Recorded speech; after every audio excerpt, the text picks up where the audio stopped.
There are no the agenda review for today is there's been a lot of consternation over the meat of this agenda. There is a lot if you look at it, and I believe we're going to get through it in a very timely fashion. I've got a prediction when we're going to get out of here. Carrie and I have a nice gentleman's bet on this, and we'll see what happens. Well, maybe worse than that. We'll see how it goes. There are two main things that we're going to be doing at today's meeting. We have a lot of visitors with respect to the downtown Hanover Working Group presentation and discussion. We'd love to hear about that. I think we're going to have more presentation than discussion, but regardless, that's what we really would love to get caught up on and see where all the work's been going, headed, and that's anticipating that very much and looking forward to it. And then we're basically going to be discussing the budget discussion, and what I really anticipate for this meeting is a discussion amongst the board itself. This is an open meeting, of course, but I'd really like to keep all the discussion really up between the board members and, of course, Alex, Ellen, and other staff members who are here for this as well. And a little bit different, I think we need to just be, for the sake of time and orderliness, try and be follow a little bit closer. We don't really follow Robert's rules. We kind of pretend we do, but we don't actually review them over the weekend. But just at least recognition of speakers, just to keep things in a nice orderly fashion, I think will be very helpful. So having said that, we'll skip down to public comment. Public comment is a portion of the meeting where folks are free to address the board with respect to issues that are not on the agenda, and we ask that everyone keeps that limited to 5 minutes. And is there anyone here to address the board? David.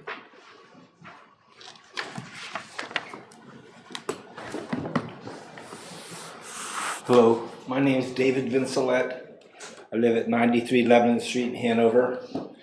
I'm a retired Army officer, and I swore an oath as an officer in the Army to protect the Constitution against all enemies, foreign and domestic. For 20 months, I've been waiting for the new town manager to respond to my request for help in looking into constitutional violations of our rights. And Athos, you told me several months ago that you were going to tell me at some future date when you were going to have Alex talk to me. I did say that, and we've been trying to figure out the best format for that, David. I think what would be really nice if you, Alex, and I could get together in private and discuss things. I think that would be helpful. Okay, I'm willing to do that as long as whatever comes out of it can be made public. Sure. I'm not sure why that wouldn't be. Sure. So how long do I continue to have to wait to get my... What's the best way to get a hold of you? My phone number, 603... 1 second. 277-1499. Okay. I'll reach out to you this week.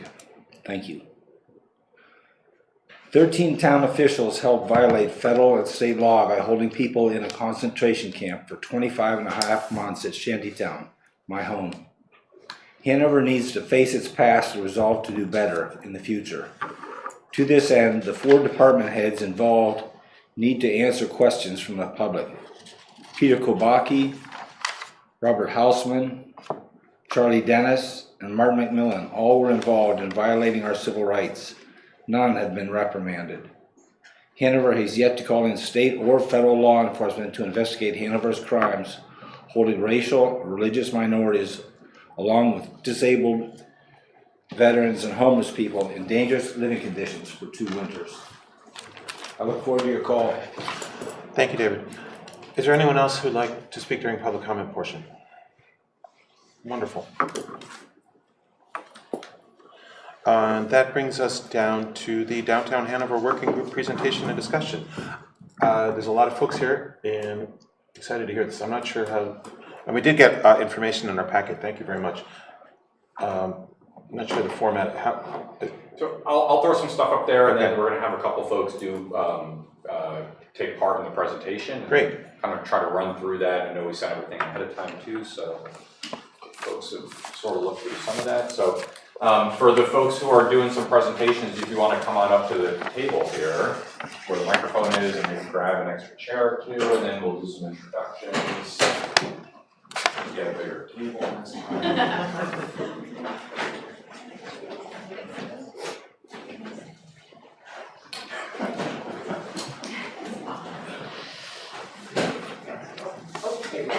Come on in. We're good.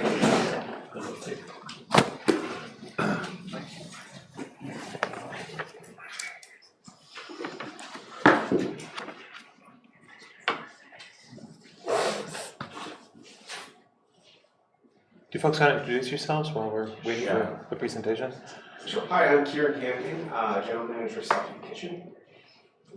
Thank you. Jared Burke, also in Hanover, Interesting Road. I own 30 South Main Street and run News Restaurant Bakery. Jim Rubens, a resident of Etna, owner of Hanover Park on Lebanon Street. Heather Dryan, a former resident of Hanover, sadly. I work in the president's office. And Liz Burdett, Hanover Parks and Rec. Thank you, Liz. Well, And while you're doing that, thank you. I know you folks have been meeting for a long time. Looking forward to hearing the presentation. This has been quite a lot of work that's obviously gone into this, and I'll just stop right there.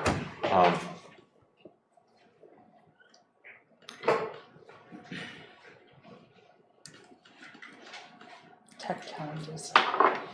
yeah, this hasn't been an issue. I've got a backup plug just in case.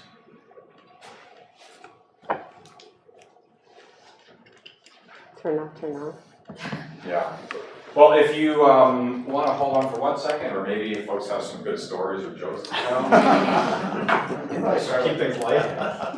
Or, do you want to start with the history? All right. Yeah, so Jim Rubens here. So this group, we've been working for between 18 months and 24 months, many meetings, working over inventorying our problems and our opportunities. Right. And I can testify from having co-founded 2 prior attempts at this that worked for a while, the Downtown Marketing Alliance and the Merchants Association in the 80s and the aughts. More collaboration, more thought, more involvement has gone into this than these other 2 pretty good approaches. This is really good. So we've worked over a number of issues that you'll hear about from Alex. Point 2, we've learned a lot from the past, so we're doing better than we've done before. Point 3, we are walking before running, so you can see some of the things we've already done. Pretty much no budget out in front of Town Hall here. We've made a place for people to sit down for free. Other projects that are ongoing, we have a website up, we have a calendar up for merchants, all done for free, walk before run. And the 4th point is we've, and Alex will get into this as part of the budget that you folks deal with, we have really assessed multiple revenue sources to keep the impact on anyone reduced as much as possible to do what we think needs to be done. Sounds pretty good.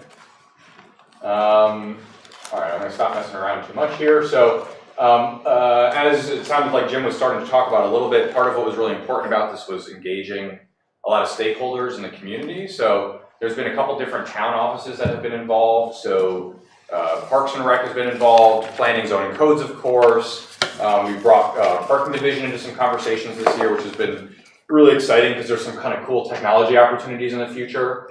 And then, of course, my office has been involved, and of course, the select board. At Dartmouth, there's been a number of different offices. I'm not sure if I got all the names exactly right, probably not, but there's been a bunch of different folks who've been involved that have been really helpful. The Upper Valley Business Alliance, our regional chamber, and I won't read through everything on the slides, but everybody else is sort of up there. So the goal of today is to do a little bit of review of some of the background of the project, which has been going on since about July of 2022, when I think we had our first meeting with a bunch of business owners, just sort of an open discussion here in Town Hall. We're going to talk a little bit about some of the needs and goals that came out from those conversations. We're going to look a little bit at the sort of existing work and current activities, and we're going to talk about some options and next steps of ways to go forward. I'll sort of start at the end a little bit, which is that, tonight, what we're trying to do is make sure we do a good formal update with the select board about the project, because the next step from our perspective is doing some broader community engagement, and we do not want to go out and start talking to more property and business owners without having brought stuff to you all first, in case someone says, hey, what's this initiative, and you all obviously haven't heard about it. So it's important to make sure to check in about that and kind of get the okay to move forward. The other sort of timing sensitivity is that we do need to include in the budget a number to reserve for this potential solution that we're going to get to. It is a net zero of an impact on taxes, so it doesn't cost taxpayers anything what we're proposing here at large. So it doesn't hit our tax rate.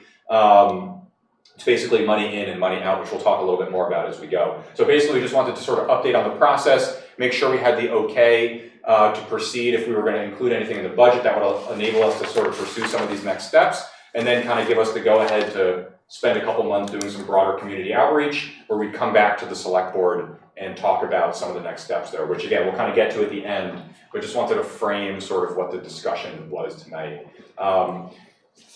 So we're going to talk a little bit about the history here, and I think Jared, you were going to give us a little bit of a rundown of some of your memory from that. And I know Jim was talking a little bit about yours even before this chart starts, but you want to? Yeah, so I would say this started back in 2022, shortly after Alex took over. He and I met, had a coffee on the deck at Lou's, and talked about some of the needs in town, and the lack of vibrance that sometimes our town experiences, and some of the reasons for that. And that led to these first kind of informal meetings where we were doing some fact finding, to then these 8 focused meetings where we looked at different topics for each one. And Alex led those. They were very well attended by business and property owners, as well as by folks from the college, as well as municipal employees and people from Parks and Rec and things like that. And it was really productive. And as we got through these different topics, which, Alex, if you could bring those up for me, I can't remember them offhand. I thought. I can read it. Okay, so what regional entities and stakeholders impact the downtown and why? So this is kind of looking outside things like taxation, again, more regional stakeholders. How do we use our resources such as public space to attract people to the downtown? And who are those people and why do they come here? Can we make the downtown more welcoming? Topic 3 was exploring and understanding adverse impacts on downtown from outside policymakers such as the town, the college, state laws and federal laws, and policy opportunities for support and improvement.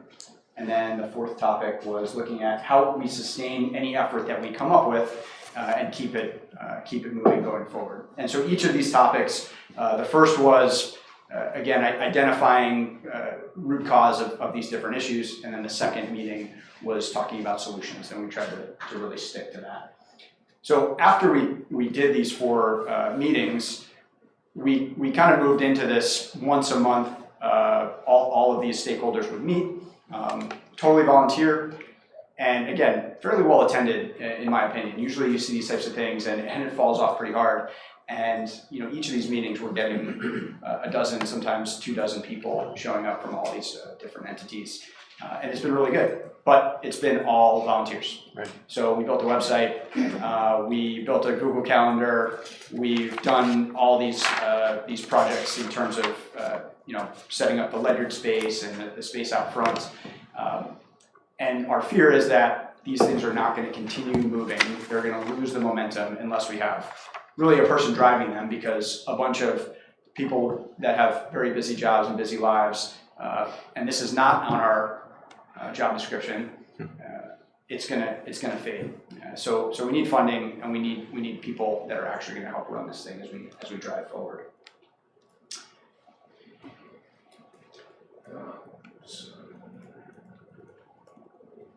we're going to talk a little bit about some of the needs that we identified through these meetings. And so I'm going to try and not read off too many slides here. I think all the select board has some of these in the packet as well. And some of the biggest needs that we had identified, and these are all sort of framed in the, like Jared mentioned, we had these sort of two coin meet, you know, we had a meeting where we talked about the problems and then we talked about the solutions. So these are all just framed a little bit in the sort of problem statement language, just meaning that they sound a little more negative. So one is that there was a lack of coordinated supervision or coordination in the downtown, and that there was actually no town employee, including our planning director, who has spent a lot of time helping with all of this, but it's nowhere in his job description, for example, to do anything related to economic or community development or downtown or anything like this. So we actually don't have any town employees who have that in their job description. There wasn't great integration between all the stakeholders that were doing stuff already. So sometimes there was overlap, sometimes there were gaps. 3, that the group felt that inside of Hanover and outside of Hanover, that forgetting even wanting to recruit new businesses, that people weren't aware of all the businesses that were already in Hanover, and that there was more in the downtown than people knew. That there was a lack of pedestrian first spaces and of public spaces. That there weren't clear goals about what type of businesses that we wanted to see in the downtown and where we might put energies into doing recruitment or marketing. That it can be difficult and expensive to start a business in Hanover, and that transit and vehicle access can sometimes be difficult, whether you're coming on a car or and you're parking, or a bike and parking the bike, or public transit, all of those things, it wasn't quite as smooth as it could be. That there was instances where there were town policies that didn't really help in some of these areas. There were plenty of instances where there was town policy that did help, but also plenty where there wasn't. And that we also talked about that it wasn't, there wasn't a ton of support for businesses outside of the downtown either. So we talked about home-based businesses, we talked about Etna Village, and that this group really has decided to focus on the downtown, but with the sort of caveat that there could be more support for other businesses in the future outside the downtown as well. And so some of those needs were identified. So Jim was kind enough to write a letter last year. We had about, I think it was 17 or 18 people who signed on to, different business owners. This was in the town report last year, just sort of laying out some of this. And obviously we're not going to try and read that, but that's in the packet as well.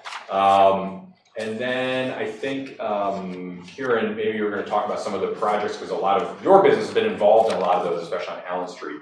So maybe if you want to go through some of the stuff that some of the low-hanging fruit type stuff that we've done. Sure. Yeah, I think to Jim's point earlier as to why the 2 previous iterations of a group like this have failed is trying to bite off more than we could chew. And so we identified some priorities that could be undertaken quickly and easily to get things done fast and in a visible way that people would see a positive impact in the short term. So some of the things that we have done, we've conducted, I think it's 4 now, events on Allen Street, which have involved closing down the street to cars. And so we did a summer block party in August. We had a Fall Fest and Halloween trick-or-treating. We had the Home for the Holidays. So much fun there. And the So Much Fun Fair. Yep. And all of these events involved both Parks Department and town, DPW, and private businesses as well. So Sawtooth and Still North were the primary businesses that were involved in partnering on these because we are there. But we also had other businesses, chili cook-off and things like that coming in from out of town. So we're all really successful and well attended, and I think a great example of what our community can be. As Alex mentioned earlier, we also attacked the giant bushes in front of Town Hall, got rid of those and made a little pedestrian area which is more pleasant and more accessible. We've had a couple of architects who have volunteered their time to design pocket park for the space between Citizens Bank and Ledger Bank across the street there, which is another opportunity to present a great outdoor public space. Those designs are still in process, but some really cool opportunities. One of the really wonderful things about this whole process has been the partnership with Dartmouth. I haven't been here for as long. I was gone for 20 years, but I've certainly heard that the town and gown relationship had frayed a bit, and I've been really happy to see how supportive Dartmouth has been in all of these initiatives. They have taken the lead in the Holiday Stars project that John Pepper from the logo came up with this idea to light up the night, have a unifying holiday theme around town, and Dartmouth footed the bill for those whole things. We turned that around in like 2 weeks. It's pretty impressive. They also let the public onto the skating rink on the green, which, maybe 3 days, but Yeah, it was sad. I mean, it was a wonderful idea, but it was sad.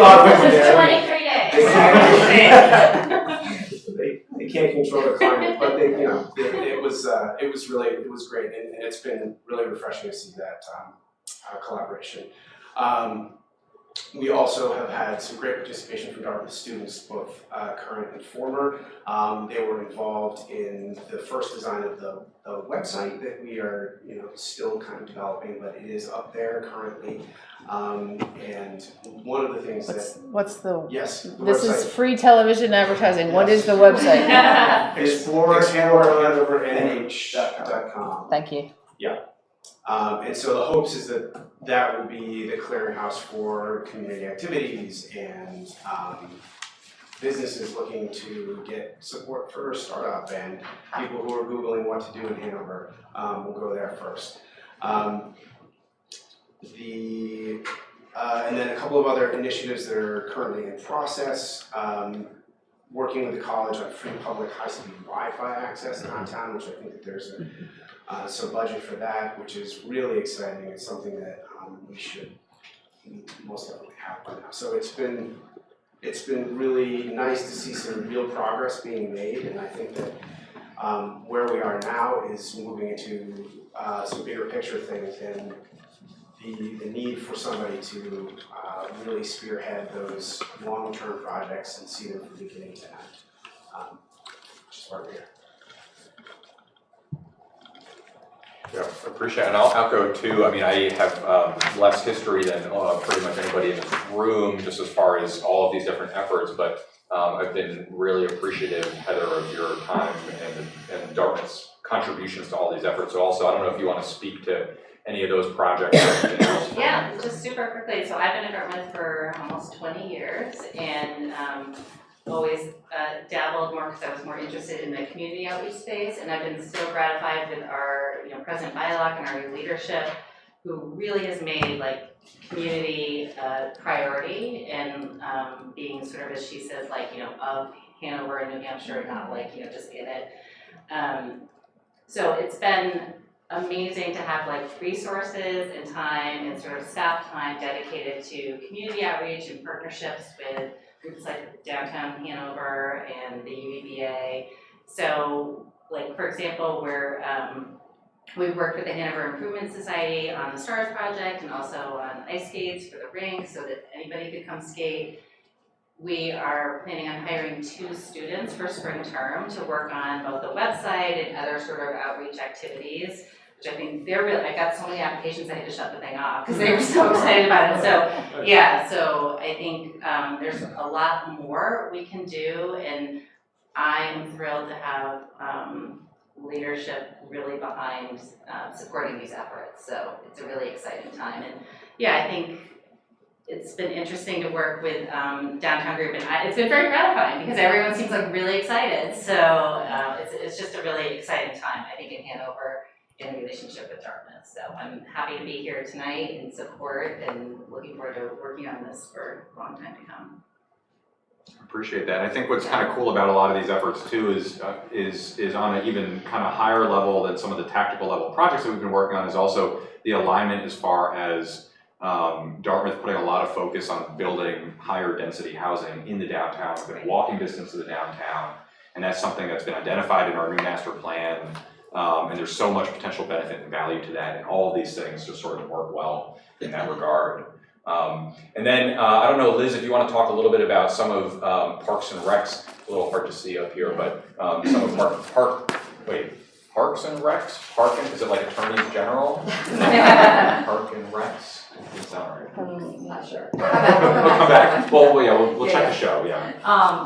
So I just wanted to, so Kira mentioned some of the events that we had done on Allen Street, and I just basically want to highlight the fact that, you know, none of this would have been able to happen without like this group and without building these relationships. It's been so fantastic to be able to work so closely and to have the opportunity to get to know the business owners and the other community members who are involved in this group. So I truly appreciate that, everybody's help in supporting the events that are happening. But one thing also that's so great about the actual space on Allen Street itself is that it's so flexible. It's great that it's in the downtown, you know, real estate is so hard to find in Hanover, right? So this is an amazing downtown venue for Parks and Rec and for other community, for other events to happen.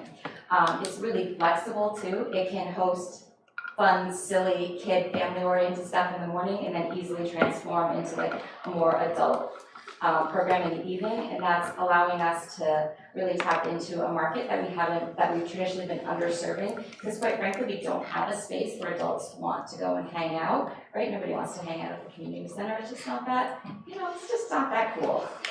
So this gives us that opportunity. So it's really fantastic to have this downtown gathering space, and it's really been amazing to see also that when it's not programmed, that it's just a great relaxing place for people to be outside downtown. It's provided a lot of opportunities for work with other departments and even some of the committees. So the Bike Ped Committee came and did a really cool bike valet project, right? So people could ride their bikes to the events and then have a safe place to keep them. So I hope that, Jenny, we can keep working on expanding that type of option. So that was really cool. And, you know, Allen Street is just uniquely Hanover, right? And so it's just a great opportunity to be able to show off what our community has to offer. Again, I think we've gotten a lot of nice participation and, you know, feedback from the community that they want more of these events. Yeah.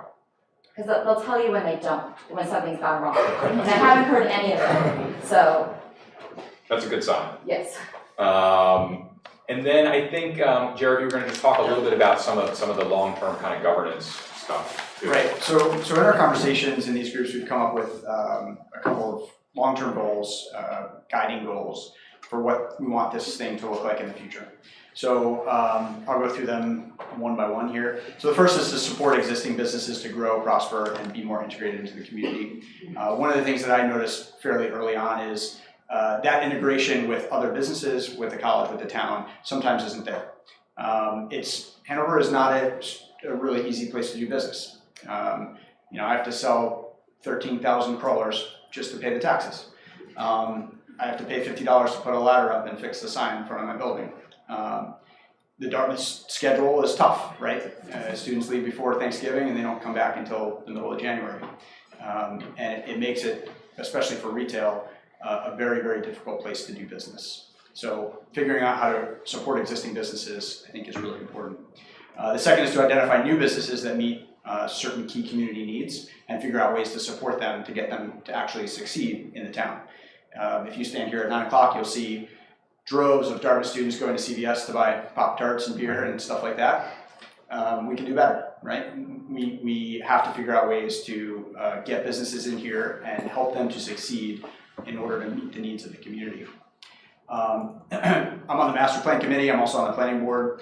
The master plan has a ton of stuff on downtown vibrancy, and this group can help to make sure that the goals that we've set in the master plan can actually be achieved. And so, you know, better transit, better mobility, better public spaces, more community vibrancy. These are things that are really important to the town, key in the master plan, and we need somebody to drive all this stuff forward. We have to create more formal and more inclusive multi-stakeholder working groups and mechanisms to make them work. And this is an example of a bunch of people who care, right, and are giving their time to make sure that this works, but we have to put this in cement. We have to make sure that this thing actually sticks and continues to move forward. And then, in addition to that, not only getting the people, we also have to get the funding, right? If we want someone to run these meetings, someone to do the social media and keep up the website and update events and things like that, we're gonna have to pay somebody to do that because, you know, volunteers are doing an okay job, but eventually we have other priorities. And then lastly, reducing the tax burden, as I started with, on existing taxpayers, right? So how do we figure out ways to make it so the businesses are not carrying all this burden, especially new young businesses, startup businesses, again, retail businesses on Beach Street. Yeah, and there's all sorts of cool, interesting ideas out there of retail business incubators and all sorts of really exciting stuff that we just don't really have the mechanism in place right now to sort of really work on that. You take some of the existing stakeholders, the town, UVBA, Dartmouth, you start putting all that together with someone who can coordinate that, and that really starts to look pretty cool. And so I'm going to run through the next section a little quickly.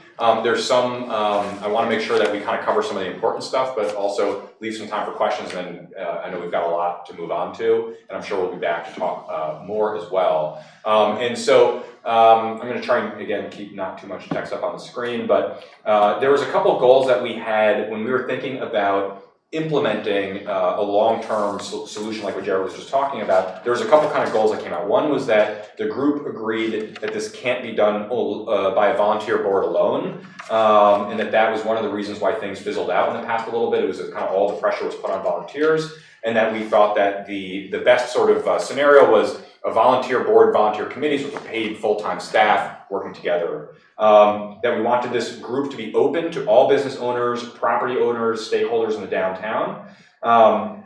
That at least initially the focus would be on the central business district, but in the future there could be a way to try and address business interest outside of the downtown, whether it's home-based businesses or other areas in town. That there had to be a sustainable funding mechanism that doesn't create a really big time suck, so that we don't want to pay someone to spend half of their time basically raising the money to pay for their salary, but really if we could do something where that person can jump right in and start working on stuff, that would produce the most kind of benefit. And then we wanted there to be for this entity or person to be some sort of clearinghouse, so that we've got a lot of different entities, a lot of cooks in the kitchen, so to speak here, and having one group that might say, okay, we're going to help coordinate on events going forward, and just make sure that all the dots are connected. And that we wanted this organization or person or whatever the solution is to be able to look at really kind of the tactical level, short-term things, like some of the stuff we talked about, like getting that STARS project together in 2 weeks, but also thinking about the big picture things, like how do we create a retail business incubator that allows someone with a home-based business to test the waters and see if they could open a real a retail storefront. So there were 4 kind of areas that we looked at that were the kind of main functional areas in the downtown. So one is like operations and downtown management and direct services. And actually, it came up today. I'll give you an even better example of something that I listed there, which is that we have, I'm sure everybody's familiar with this beautiful dumpster behind Town Hall. That has been a bit of a thorn for many years because it's not really managed. It's sort of, the town ends up taking on management, but nobody really owns it. Nobody really manages it. Sometimes a business owner does, but then if they drop off, and then it sort of falls to the wayside, and there's about 10 or 12 businesses that use that. It would be great to have someone to figure out how to do trash and recycling and food waste and stuff in a more organized fashion in the downtown. And we don't have any stakeholder that can do things like that. The second kind of functional area was marketing and tourism and networking. The third was technical assistance and funding, like doing policy research and looking for grants and things like that. And then the fourth area was events and activities. And so each of these areas is a little bit different and it has some kind of different requirements. The number one, there's really, there's certain things the town does currently, but we're not really set up to do some of those things that well. Number two is an area where the UVBA does a lot of this currently, so there's a lot of marketing work that they do, and that's an area where we would want to complement some of that, but not duplicate it, because they're a really great partner in all of this. Number three is also another area where the UVBA does some work currently that benefits Hanover. And then number four is an area where there's a lot of different entities doing stuff, but it's kind of a little bit all over the place sometimes. And so we want to kind of get that a little bit more organized. So we looked at, in general, kind of four high-level options. These are not the only options, but these were kind of the four categories of options that we looked at of how to sustain this. One was to create a position within the town government, like a department or a full-time position. The second was to kind of continue on the informal or volunteer-led pathway. The third was find an existing stakeholder and try to integrate all the needs that we have into their scope. And then the fourth was, there's a statute, 31-120, that is a central business service district, and that is a statutory mechanism that the state offers that it's a little clunky and has some drawbacks, but it also has some really great benefits, and actually was used already in the past in Hanover in 2004. That slide says 2002, but town meeting in 2004 actually created this district, and it is still on the books currently. So each of these kind of has pros and cons a little bit. There was definitely some value in thinking about, there's certain value to having the town be more involved, but there's also some downside to it there. The informal and volunteer-led, I think, was generally regarded as not really a great option. As we heard about a little bit, there wasn't really an existing stakeholder that could kind of integrate these activities into their scope well. And although the Central Business Service District isn't perfect, it is a framework that does exist, and it may help us get to some of our goals. And so I will talk just a teeny bit about what this is, and then we'll talk about some kind of next steps, and then kind of move on to questions and anything else. So this is not exactly the same as what you might have heard of in a lot of other states. Have something called the Business Improvement District. And basically the idea of all of these sorts of districts, they all work a little bit differently. But basically the idea is you draw a map of an area, of a service area. And it's different than a TIF, for example, which we've talked about a little bit here. But you draw a map of an area, say, okay, within this area, there is a need for X, Y, and Z services. And even though if we provided more of those services, it would benefit everybody, there's some additional benefit going to the stakeholders that are right within this district. So it creates basically a tax or fee assessing mechanism for any of the property owners that are within the district. And then you can kind of take funds from the general taxation, you can take funds from this, you can take funds from charitable contributions and put them all together and move those towards some sort of goal. So there's some benefit there from the statute because it creates a sustainable source of funding, which is one of the things that we've talked about. I don't think I need to go through the rest of those exactly. But so this is RSA 31120, and there's a lot of these sorts of districts around the country, not as many in New Hampshire. The statute is definitely a little bit limited and a little bit clunky. But Manchester does have one, and actually there was something, Jimmy just sent that around today or yesterday, that there was an article, they're sort of reviving their district right now, and there was some good information about that. Oftentimes, a district like this is done in conjunction with other entities, and so they don't often succeed, at least from what I've seen, on their own, but you might have a chamber of commerce, you might have a Main Street organization, and then you might have a downtown organization that has this fee assessing mechanism. And so in 2004, the Downtown Marketing Alliance was created by town meeting. It was zeroed out, I think it was 2011 we were saying. It was $50,000 a year, which is probably the same amount that we're going to be asking for in the budget this year. And again, that's an in and out, so it's a net zero impact on taxpayers generally. The district was never sort of shut down, and it doesn't sunset. In fact, going through with the State Department of Revenue Administration, they still have it as a line from us. It just has a zero appropriation to it. So what we've talked about doing is kind of reviving that district using the framework that's already in place. And the proposal that we've been talking about has been to basically create a full-time position within that organization, though it's through a little bit of a complicated, and there's a few different ways to do this. But basically a full-time person to sort of work on a bunch of these initiatives and kind of take this to the next step. And that we then have volunteer board and committees that would be supporting that. Again, we want to make sure to sort of avoid some of the pitfalls of the past. So there's a couple things that that this district could do. So I mentioned that dumpster example, which is a really, really good tangible example, is some entity that could help take on the management of things like that. Maybe look at the map of the downtown, figure out where businesses are using different trash, and is there a better way to do all of this that not only is a better use of public space, but could be more efficient and cost saving for the businesses, which is nice if you're getting assessed a fee to pay into the district to actually see some cost savings down the road.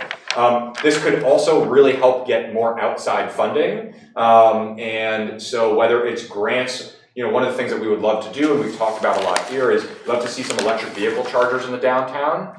That's really expensive because I think, as Jarrett knows, looking at upgrading electric, and as we know in Town Hall, after some of our electric blew out this last year, we've got a lot of really old electric infrastructure in town, and upgrading those things is often, I mean, you're well sailing into the six figures to do small upgrades. So could we get some grant funding to help do things like that? More coordination with events and activities we've talked about, a lot of sharing of information between businesses, and then I think a really important part of this is also improving public engagement in the downtown. And so the idea of doing more surveying, and when we do events, being able to collect data on where people are coming from and what sort of needs they have and how did they get to the downtown, how long did it take them to find a parking spot, all those sorts of things, somebody to help collect some of that data and inform some of our future decisions. So those are all the sorts of things that could be done through a district. This is a map of the district that was created in 2004 at town meeting. Even though it may not be 100% perfect, it's pretty close.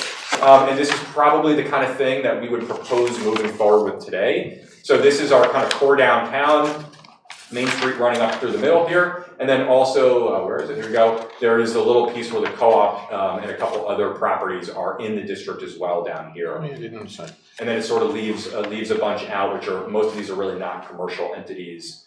Although there's a couple. The district boundaries, if we were to go in the direction of creating something like this, is something the select board sets on an annual basis, with the help of the advisory group. So I'm going to walk us through a few things here, and I'm going to run through it quickly, but it's a little complicated or clunky because the statute has certain ways that we have to do things. This is not the baked-in solution. This is sort of where our heads are at right now. So basically, the first step is that the owners in the district are assessed a fee, and what we're aiming at is somewhere in the hundreds of dollars per year for your average size business. There's an advisory board that the state statute requires that the select board create and has specific membership for that. So you create the 7-member advisory board. They can meet as not frequently or frequently as you want to, and basically they are the ones who sort of take over recommending these things to the select board. So they kind of become the select board's conduit for that. The select board would review annual recommendations based on what should the budget be, what should the boundaries be, and what we've then talked about, and again, this is where it starts to get a little complicated, and there's a couple different ways to do this. That what we're partially asking for is the ability to sort of continue to explore this, because we don't have to have this all figured out today. The model that Manchester used, and the one that mirrors a little bit closer to what other states do, is they actually take that money that's raised through the assessment and move it out to an independent 501c3, usually nonprofit entity, that would serve as the Downtown Management Corporation. Being a nonprofit means you can also be identified as a Main Street USA, which also opens up some not much anymore, grant funding and a couple other benefits. And there'd be an MOU there between the town and the nonprofit. And then that nonprofit would be the real clearinghouse for all of this, where we build a bigger board that has more stakeholders that the select board would identify, has different committees as part of that. And none of those things are allowed to do as part of the state required advisory board. So the idea that we've come up with so far is that the nonprofit would then contract back with the town for one employee. And that employee would basically do all the stuff that we've talked about. It's, again, not the only solution. Some of the benefits of that is that part of the town's contribution financially could be paying the tail costs, the 25% or 30% of the overhead, health benefits, retirement, all that kind of stuff, that for a one-person nonprofit, that could be a little onerous to do that all on your own. And we don't really want this person spending time in QuickBooks doing their own, accounting. We want them like working on services in the downtown and in the community. And obviously there needs to be a contract that would have to be worked out with all the details there. Again, that model is done in a lot of communities, but it's also not the only way to do it. And then that nonprofit, or with the contract with the town, that would be providing those services back to the property owners. So what we're talking about is probably, so there's, at this stage, because we send out tax bills in June and November, whatever we do in the FY25 budget doesn't take place until after the tax bills out of June. So the nice thing from a timing perspective is whatever we include, we just determine to include or not in the budget now, that doesn't even get billed out to the property owners until November. So it gives the select board time to create the advisory board, to continue having these conversations, to figure out the budget, to confirm the boundaries, to create the MOUs. We have plenty of time. That might take 3 to 5 months to set that all up. to get everything queued up for when the tax bills go out in November. And so I did spend about 3 hours with NHMA on Friday going through the details here and just make sure we had it, because, you know, of course in New Hampshire we've got our calendar year, tax year, fiscal year, just making sure we had all the details right. So even though we were thinking originally that we might need to ask for more, it's probably the $50,000 number, which coincidentally was the number that was used back in the day in 2004, and that would fund half of the year from January to July.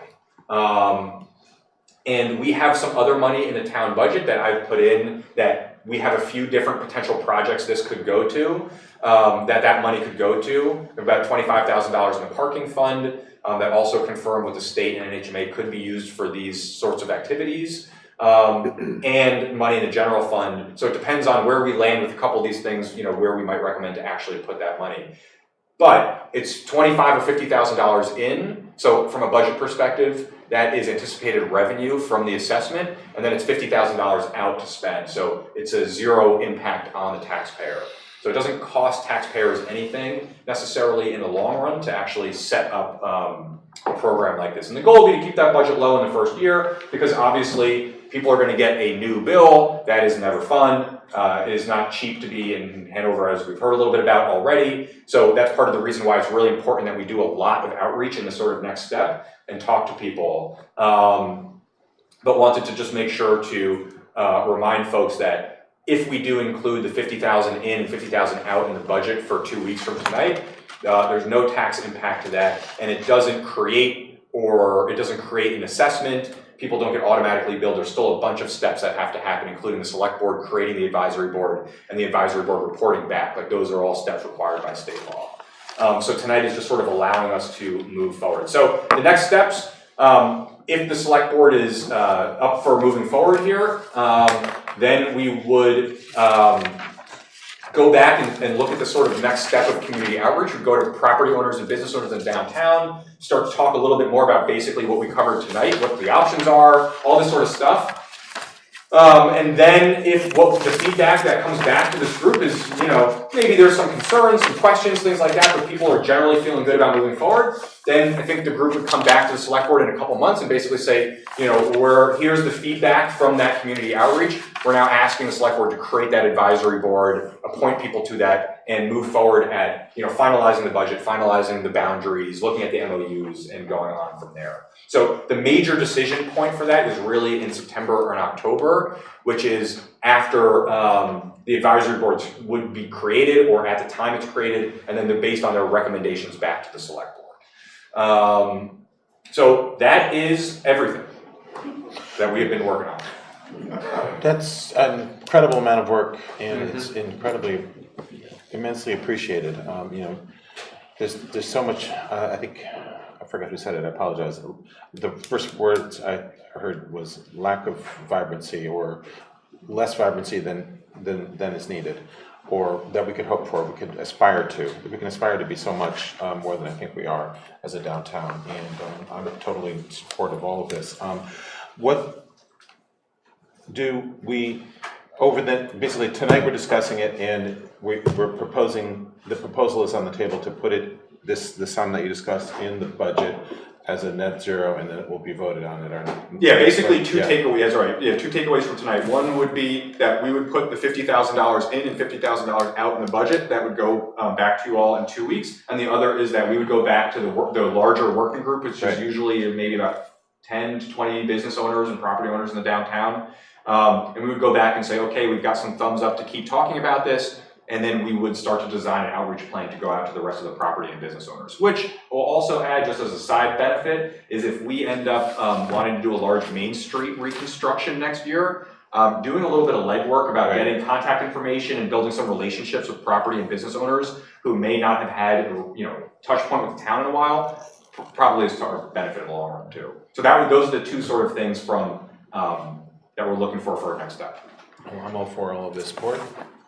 Can I ask, in terms of the district, how many different properties exist in there? So if we're trying to raise $100,000 a year from essentially taxes, we're going to all of these people who are trying to make a go of it. And I'm just wondering, like, is it 30 property owners, and is it given who's on, who owns the buildings and the properties, that would be nice to know kind of what does the spreadsheet look like? Like, what are you although I don't even know if you own your building, but it will be transferred to you in rent if you don't own it. Yeah, so I think it's 20 to 30 property owners. Dartmouth is a huge one. Hanover Inn is a really big taxpayer because the way the spreadsheet was kind of set up, or the proposal anyway, was based on property value, assessed property value. So just for scale, 30 South Main Street, so my condo, Lou's Restaurant in our basement, the annual tax burden would be about $500. And so for me, I can absolutely see a return on that investment. Just with the events that we're doing downtown, and again, these potential for shared services, window washing contracts, things like that. I think we would be able to make that back pretty quickly. Part of that is some of these non kind of customer facing businesses. So there's a lot of offices in the downtown. They would be paying part of this, and so that's a group of people that we would have to make sure we get behind this. Yeah, and there's housing too that will be impacted by this, right? Because it's not just first floor, it's the assessed value of a property. So, Davidson Block, South Street, all of those guys would be impacted, right? So rents would be impacted. And so the other question I have is $100,000 for, I think you describe it as an executive director, but the town would potentially provide office space and benefits. That's that's one of the ideas so we've got like a few kind of like moving pieces as far as, we've got maybe 2 or 3 budget accounts that have some similar and overlapping scope as far as things in the downtown. And so one of the contributions the town could decide to make, and it's a real in-kind contribution, which would be basically paying the benefits. There's a benefit to all of us to also having that person as a town employee. And part of the idea is that if they're in the planning office, and they want to ask a code question, they can tap, Ryan on the shoulder and say, hey, how does this work? Whereas if the person is, in an office somewhere or not part of the town government, it's a little harder to access those sort of things. So it's one of the ideas that we've talked about is having a nonprofit contract back with the town, and perhaps it's making a cash contribution. Yeah, there's a few different ways to plug whatever the amount of money is the town determines it wants to contribute.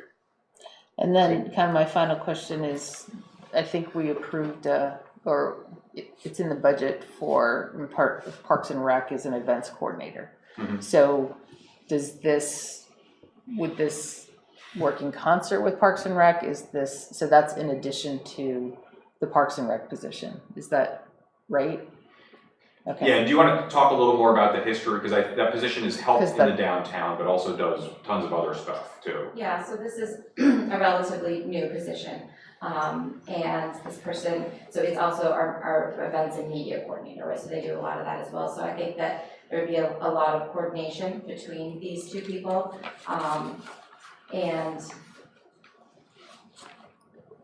I think, there's still a lot of things that we have to work out, but I think that there's definitely a benefit to being able to pull in more of the downtown, to spend that time cultivating those relationships that like our new events manager doesn't necessarily have time to do because she's doing all these other things. So I think that there's definitely a benefit to that as well. Thanks. Wonderful. Anybody else? So not to belabor the math, so because you talked about fees in the hundreds, but clearly there will be some in the thousands, and maybe Dartmouth's a big piece of it with the Hanover Inn sounds like. So that will not be $500. Yes. No. Okay. All right. So okay. All right. But anyway, the If you look spreadsheet at works. the ownership, Sounds like. Yeah, I mean, Okay. It sounds like it was devised. Okay. Yeah. And I think that's part of the sensitive, from our part, getting, kind of having this next conversation with the rest of the property owners is really getting where people, it's been a tough couple of years for a few businesses, and making sure that people don't feel like they're getting overly burdened, but that they can see some of the value. And the hope was that some of the short-term stuff that we've done over the last year, that even if people don't come to the meetings, that they see it. and that they'll say, okay, this was kind of all done on a shoestring. If I throw in a few bucks to it, what more could be done? That's the sort of hope. Well, yeah. Sorry, I know we have a wager on the line here, so that's We why. do. I was about to have a discussion. Vested interest in going longer. But with respect to the Brissette Fund, I mean, I was wondering that myself. Is this something that Have you talked potentially- about that, Alex? We haven't talked much about it. I mean, I think the Brissette Fund could be potentially really helpful as part of it, but also Brissette Fund for salaries, I have hesitations about, because you're using money that dries up in 2 or 3 years to fund something that will have an annual ongoing cost. It could perhaps be a really useful way to ease into some of I this. think it could be. That could be really interesting, and Absolutely. would love to talk about that. Great. And I think, we've talked about the idea of looking at charitable contributions, and there's all sorts of, including for, the park that we talked about in Ledyard. We have a whole space that's sort of conceptualized as, donation bricks to get people in the community to also chip in. So very interested in exploring revenue Great. sources. I think you're getting the sense that this board is supportive. We haven't voted or anything. I don't think we need to, but really what you're asking for us is to include this apparent net zero in the budget, and I'm all supportive of that. I would like to say that I can go along with a placeholder for this, but I think that we need detailed numbers and details about, 25%, 35%, 40% in terms of what the benefits cost are. Do we really have space for the position? Is there redundancy? I'd like a more formal thing that comes back to the board, For sure. That we have a thorough discussion and can take a formal vote in support of. So I think, and this isn't, I'm just trying to do due diligence, and I think that the work that's been done is amazing. And I think that, I went to all of the events, they were super fun. I think that there's fun. I love the fact that you've created this parklet in front of the town offices. But I think in terms of being fiscally responsible, I think it would be great to find out exactly, $500 for you is great. It might be different for Sawtooth. It may be different for Dartmouth and the banks and, whoever. And so I'd like those details. So you want an worked out analysis? thoroughly. Got it. Yeah, and Thank that you. advisory board. We're done. would Definitely be. No more. Yeah. Thank you, everybody, for coming. It's really very wonderful, and it's just been some great work. Thank you. All right. Jim, Chairman, Jim. yes. Oh, hi, Jim, I'm sorry. yeah, is there a time, this probably should have come up during public testimony on another subject, not anything to do with this. Oh, that was public comment, Jim, you missed it. Yeah. Sorry. Please go ahead. I'll be You get, super Jim, brief. just to remind you, you get 5 minutes, Less at than which that. point I'm gonna cut you Less off. than that. So I'm talking about the exploration, visualization of increased downtown building heights, which the planning director, Rob, has kindly put into the budget. I'd like to encourage the board to keep that in the budget. The town has done a very, very good job in the master plan of fleshing out the concept of the missing middle, which involves the periphery of the downtown, densifying the periphery of the downtown. Another equally important piece of that is to consider taller buildings in the downtown. And so the budget item that Rob Hausman came up with, this concept, would be to have 3D visualization of what it might look like before anything is put to paper in terms of zoning changes, so that people can, who live around in the community, who walk down Main Street, can see what it might look like under various options. And if this were not to be done, we'd be more or less shooting darts on paper with zoning changes to use this component, because we know we've got a housing crisis, we've got an affordability crisis for housing, and just to rely on the missing middle and not to explore the downtown building height portion of this change would be missing maybe half of this. I should note that the Conservation Commission has unanimously endorsed this exploration, this visual exploration, and it really requires probably a consultant to help that happen. So that's it. Thank you very much, Yeah. Jim. Yes, I agree with you completely. In fact, I was one of those unanimous voters on the Conservation Commission Thank you. to Thank you support for that. this. I think it is important. I think we need to model this out. Alrighty then, that closes out a bunch of our things.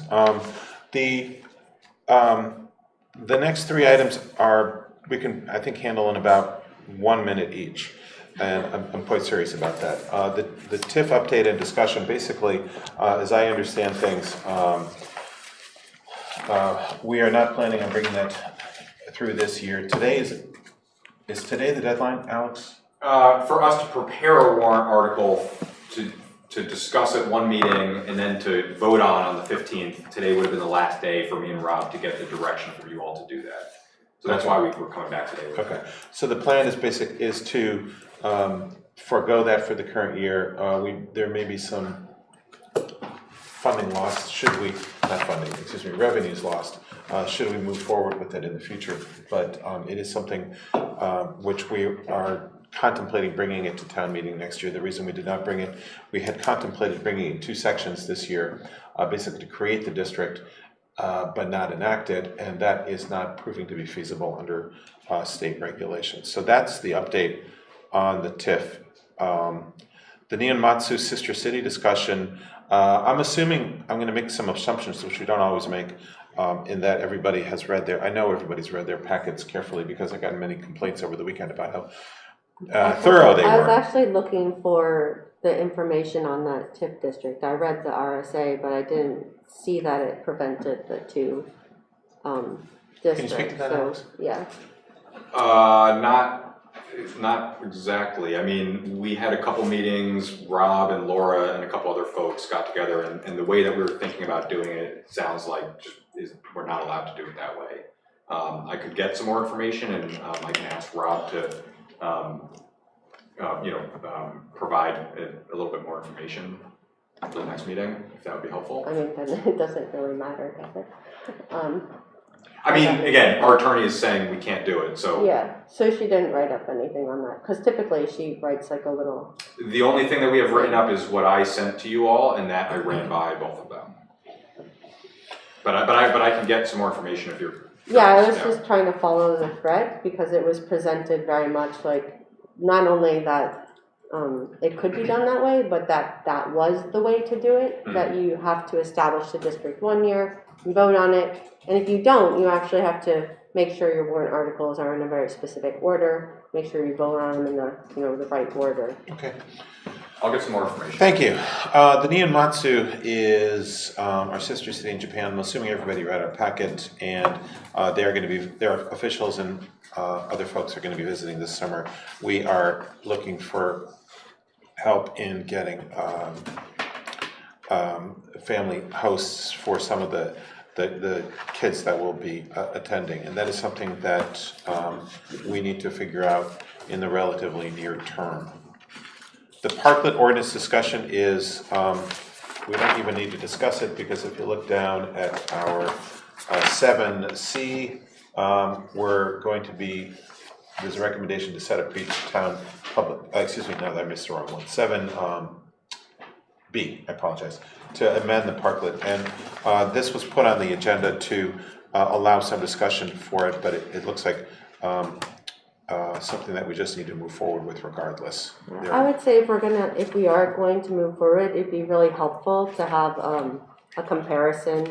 A red line. What the ordinance was and what it is. Yes. And I know a lot of it is the words are just rearranged. So we're not doing that this week, we're doing that next week. I'll give you track changes with the updates, yeah. Okay, so that gets us all the way down to our budget discussion. And it's 8:05, see, right on target.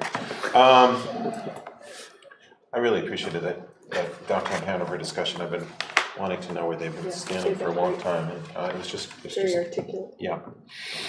And it seems that the cooperation and collaboration was just remarkable. It's been fantastic. Yeah. That's right, you've been attending those? Very, very well. I was actually gonna ask where the meetings were held. All over. We deliberately change our venue so that we get to be in different parts of Hanover. Nice, The different businesses have been posting. Yeah. nice, that's wonderful. In the college. Yeah, we just so desperately need that to increase our vibrance. See, So we have, there are Roman numeral 6 on the budget discussion, really to frame us. And Roman numeral 1, small Roman numeral 1, is the undesignated fund balance. And there's been a lot of calculations and discussion over that. I think I'm going to ask you, Alex, to update us. I know it has changed actually hugely in the last couple of days. I used that on purpose, Ellen, sorry. I didn't say bigly, though. It hasn't. It's been a positive change, which I will ask Ellen to walk through in a little bit better detail than I can.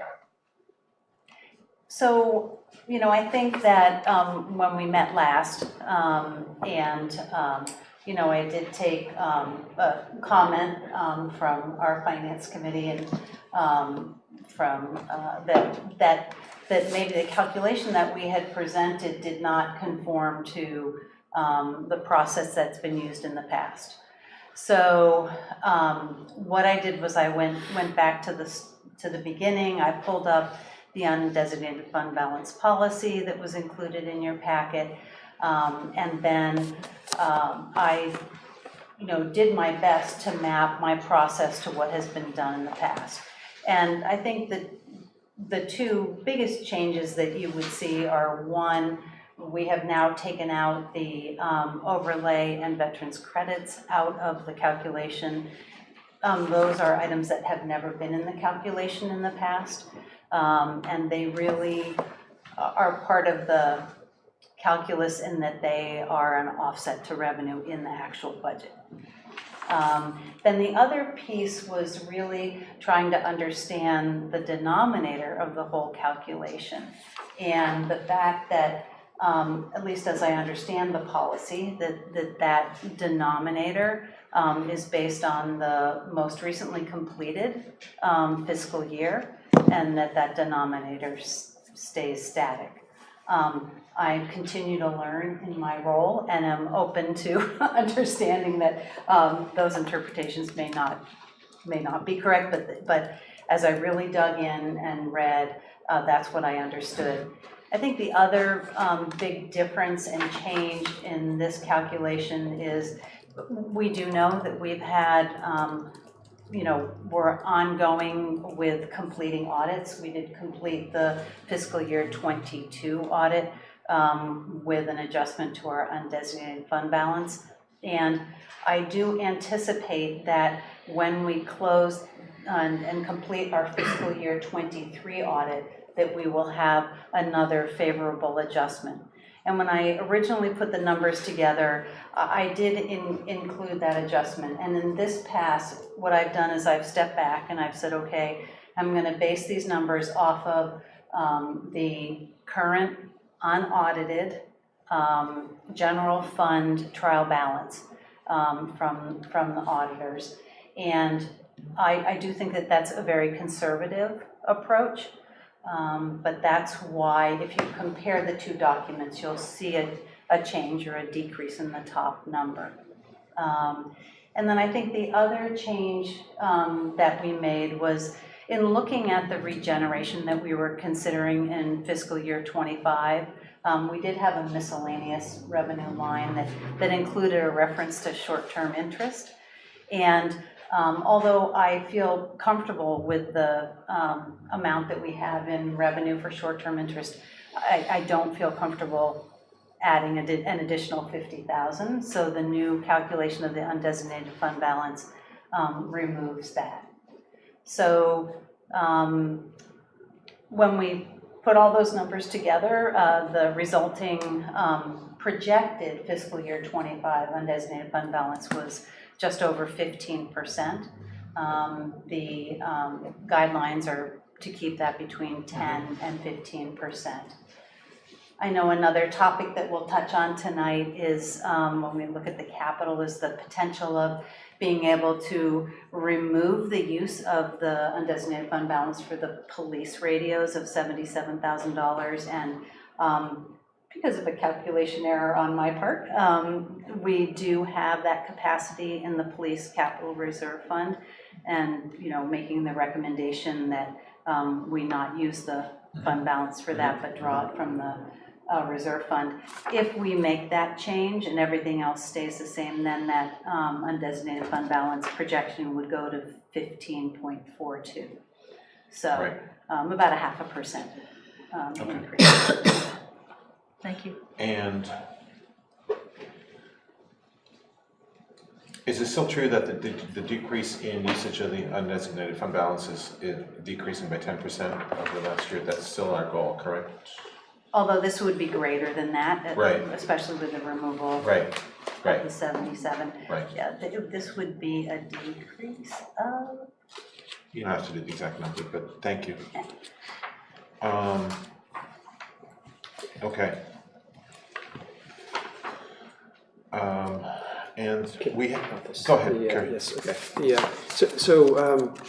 thank you for, and, you know, I think I sent you separately concerns about opt-in concerns relative to the, you know, I know that we are still evolving with respect to negotiations, et cetera, but, you know, the perception is, and I think the reality is, that substantial step up in benefits, which could change opt-in and therefore could have an unanticipated effect on undesignated fund balance.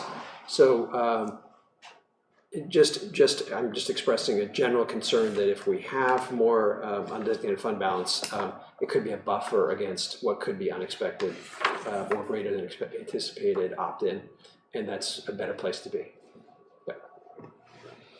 Yeah. Yeah. So you're saying, am I understanding you saying that basically you're much more comfortable towards the 15% than the 10% in our guidelines? That's what I, that's Or right. even, Yeah. you know, even higher, because great. it can be a big ticket item if a few families opt in. Yeah, which brings up the point, Carrie, I think we not now. I think we need to look at our guideline and bring it up to date. That was written, I don't remember when we last updated it. It was here. Oh, yeah, a good amount of time ago. Yeah. And I think the recommendations actually from the state were different back then than they are now, unless I'm wrong in that regard. What I'm looking at is we had the opportunity to submit to our Ellen and Alex a lot of questions, and those, I believe, and what I really wanted to make sure that we're doing is these questions were well addressed and well prepared. Oh, here's our fund balance discussion guidelines. Yeah, I stapled it in the wrong place. That's why I got confused. The questions with respect to fund balance, I think, are pretty much well covered. You Carrie, had the most in that regard. I think. Do you have any additional questions about that? On the undesignated fund balance? Yeah. No, are we at some point going to have a discussion about things that are in or out of the budget that may be of concern? Yeah, those are gonna, where's our agenda? Trying to figure out when to actually bring those in. Why don't we work through these items and then we'll pop back to those. Okay. Okay, anything else with respect to fund balance, Alex or Ellen? I think that's it. Okay. So at least we're... Kari has a hand. Hey, Kari. Kari, as I said, this is mostly discussion for the board. She wasn't here. Did you have... What can I mean, the board has not had a chance to talk to itself. Where's she going? I think she would like to make a comment on behalf of the Finance Committee. Okay. She wasn't here when you set the, she came in late. Carrie came in late. Did I offend you? Pardon me? Did I offend you? Yes. How? He said some stuff earlier, you weren't here. What? I've gotten several emails today Okay, that I think that okay. maybe I've heard it. Okay. I'm sorry. Okay, thank you. In no way did I mean to insult you. I'm sorry. You obviously are, I feel, very much insulted.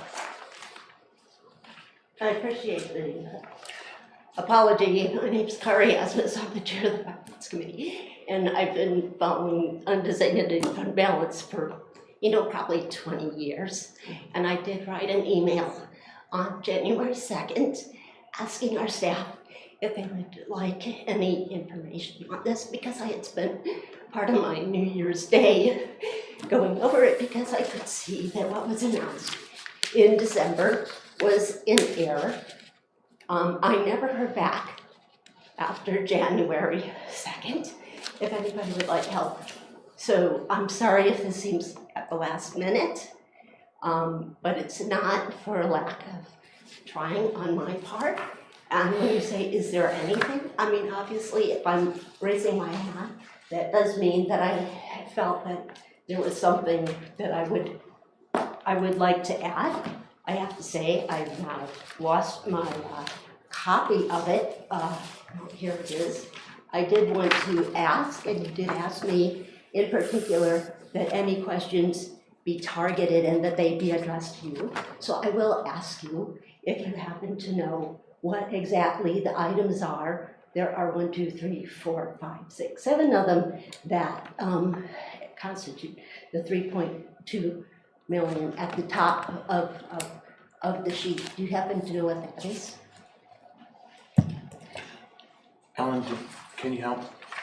I can address that, Kari. That is a sort of the numbers that are coming from the trial balance that are showing the starting undesignated fund balance plus the contribution to that, and backing out all of the reserved funds that are not able, cannot be spent for the undesignated fund balance. I do appreciate that answer. What I would say is that I know in the recent past that instead of looking at the undesignated line of the trial balance, that we have had numbers that appear to be the unassigned number. The undesignated and the unassigned are different numbers. The undesignated is a subset of unassigned, so it is a smaller number. And because I've not received the 23 trial balance, I cannot be sure where this came from. I can say that in the past that we also always netted out the monies that need to go to the Municipal Transportation Improvement Fund, and we have netted out the amount that we gained in the land use change tax, because those amounts are not undesignated. Those are really pretty much spoken for, because in the past 20 years, town meeting has consistently voted to put those monies in other funds. So I think there is some possibility that that top number could be reduced somewhat. Okay. I don't know if you agree with that or not. I'm trying to turn it back into a question. Yeah. I also wanted to ask, in terms of the meals and rooms unanticipated revenue, and then there was some acknowledgement in the comment that part of that was already 130,000 plus was given back to the taxpayers last October. And so if we got 360 and we need to back out 130,000, I don't know, I was just wondering about that 222,000, if you could explain how that. Do you have that on top of your head, Ellen, or do we need to look into that? Oh, I'm sorry, it was 260, not 360. And we already gave 130 of it back, and then there was 30 some that DRA took as a rounding aspect. So, but I think that number needs to be more like 130 minus 30 some. So I think that could be 130,000 lower as well. I can certainly send you the calculations, Kari. It was based on taking a look at what we actually had for property tax revenue, and taking a look at the impact of the increase in the revenue. So I will send you my calculations. And I understand then if that is more than meals and rooms, that could be different than the number that I was thinking, but it just says meals and rooms, so that is what I was participating. And I also wanted to mention then on the denominator where you have the close to the end, the general fund budgeted appropriations of 20 million. I don't know if you happen to know why that number differs from what was actually adopted at town meeting by about 900,000.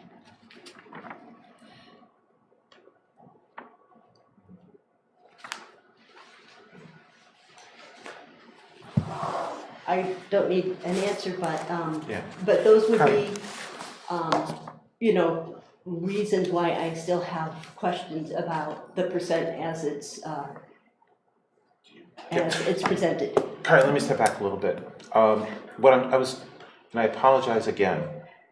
I do apologize. I mean, I accept, and as I said at a recent finance committee meeting, after having been through many budget seasons, if the train is ever going to go off the track, and if people are going to be a little oversensitive, it's right now that it happens, if there's any time in the year. Right. And that we all need to cut each other some slack, right, because that's just the stress that everybody is under. And my intent with this meeting, and is to we haven't had our budget meetings were so packed full of information that we didn't have any time to discuss. We have to do this discussion in an open public meeting, and that was the intent that I was trying to set for this meeting. Your comments are always invaluable and much appreciated.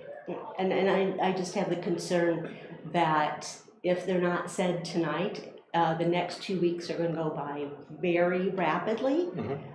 And my goal is to make sure that you all have the best information to be making the best decisions on behalf of the entire, town. And I would just say that, in terms of, which, percent for which year, I mean, this whole thing is a bit arbitrary. And so in terms of which year you decide to go by which, we've had, the finance committee has had opinions on that. But it really is a matter of just making sure you get the basic numbers correct and say, we're within the ballpark. Thank you. Sorry, Carrie, the 900,000, can you just go through those numbers? I didn't follow the 900,000. Okay. So, and I do have a table. And this was something that we discussed at the finance committee, that we are still in a place where, if you look at the numbers that are presented in the budget document, that compare, say, the number, what the budget was that was adopted for fiscal year 23 at town meeting. That's not the numbers that we're seeing in the budget binder, and I don't know why that number is different, because you can just go to the annual report and you can see it was 19 million, whatever it was. And now this is showing, and in other places, it's showing that it was 20,078,000. And and again, at town meeting, we adopted a budget that was 19,035,000.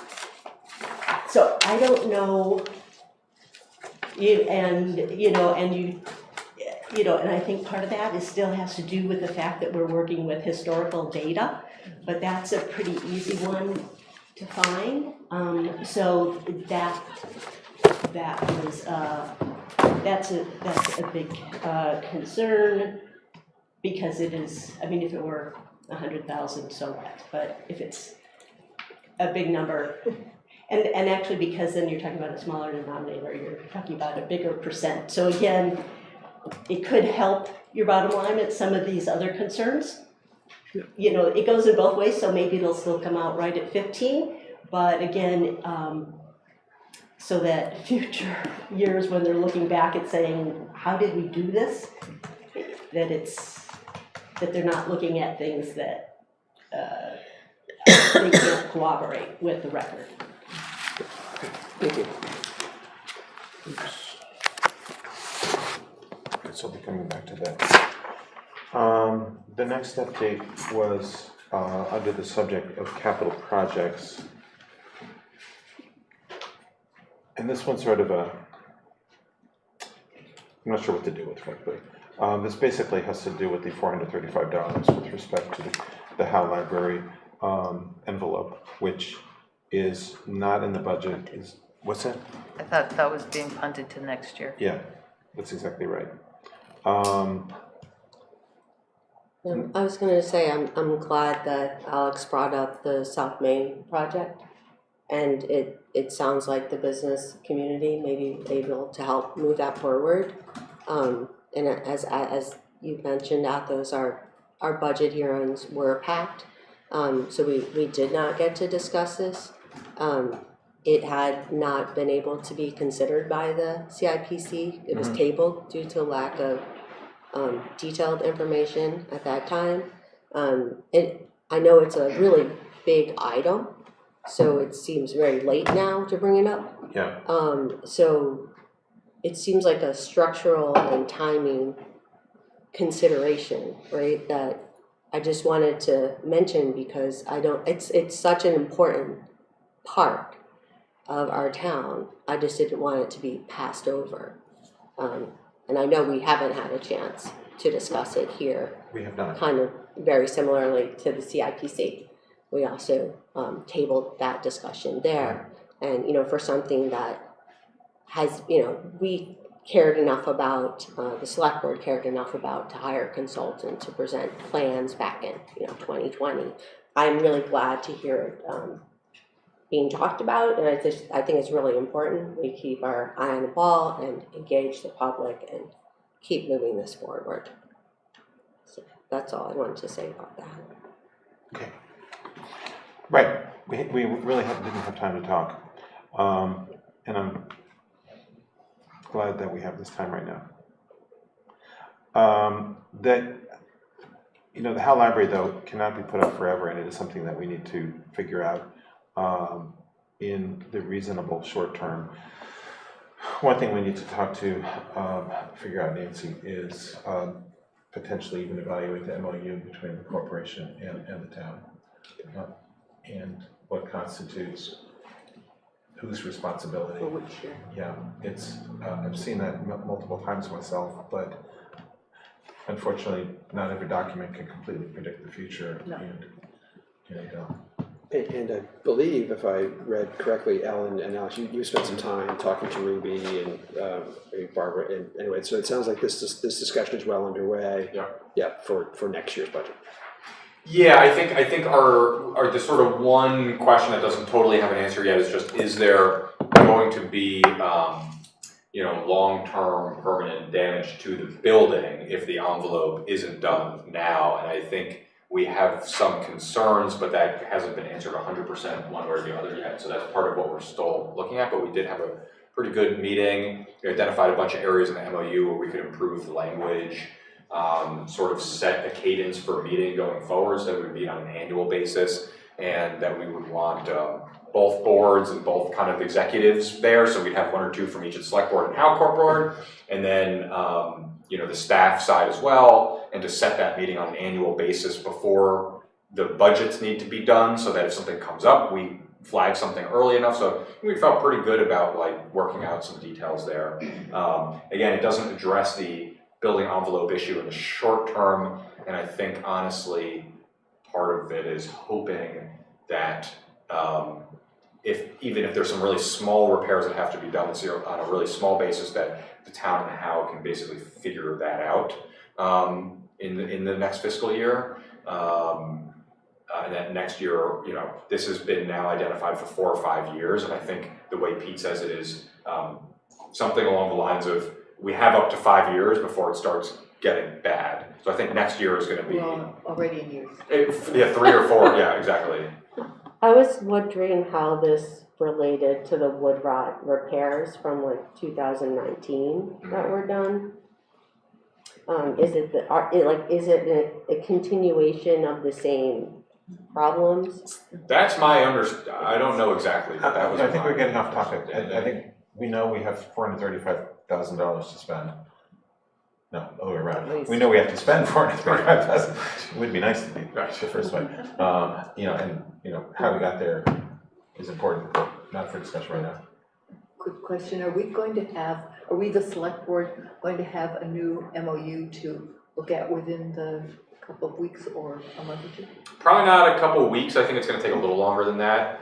We just had our initial meeting where we started to identify some of the things. So I'm not sure if there's a timing deadline to it other than just we'd like to get it done. So a couple of people haven't been assigned to a rewrite you left the meeting without, We did have some takeaways, but it wasn't going to be done in a couple of weeks. okay. So I think we were more in the couple month time period to get a new MOU. All right. Yeah, and we would certainly, we would come back, the How board and the select board would need to both approve that. Right. All right. Thank you. So what's the decision on the funding for that? We're not doing it this year, Not doing it this year. is what I hear Yes, we're our not doing team it this saying. We are in the unfortunate situation of doing something we really don't like to do, which is kick the can down the road. We're delaying, we don't like to not address, one thing this board has always done really well since I've been on it, which has been a long time, is to address items as not delay things. If something needs to be repaired, then we repair it, so that we don't get into more expenses down the road, because it's much more, if you catch something early, it's much cheaper than to get it 5 years late when you got to rebuild the whole building. This unfortunately was not in a capital reserve, so we don't have the near $500,000 to address that right now. We're looking at different. How would it work with like the facilities reserve? Like, We don't have a big facilities reserve, There's right? a little one, yeah. We started putting money into it recently, but it's probably like 100,000 at most. I don't know the exact number. Nancy. But perhaps we should be thinking about what we're putting in our facilities reserve this year, because I'm not sure That's a good point. we've put anything. I don't know off the top of my head. I know we put money in to do the assessment, or. that was a special reserve. Well, that was a special Yeah, it ARPA was a money, separate- right? Yeah. Kari would know for sure, but that's my understanding. Nancy, you want to? Is there any money given to the How this year such that, now I'm talking as a How Corp board member, if we as a board want to turn around and say, this is a pretty serious circumstance, the town is making up a number, 100,000, we are now giving the remainder, and we are getting a building that we know is not deteriorating month by month. I think before that, we'd like to rethink the offer you made the other day at the meeting to have us pay it and the town will pay us back. I've talked to the treasurer who would take an awful ironclad guarantee on your part. I don't know that we've ever done this. But if you sense that the building is in that poor condition, that might be something that we would be able to go back and figure out how to do. Yeah, a couple reactions. We can't pay it because it's clearly basic repair and maintenance, so we can't really get away with paying it under the current MOU as it stands. We don't have that change. Yeah, should be on the Or mic. negotiate, however it may be. But if that's something,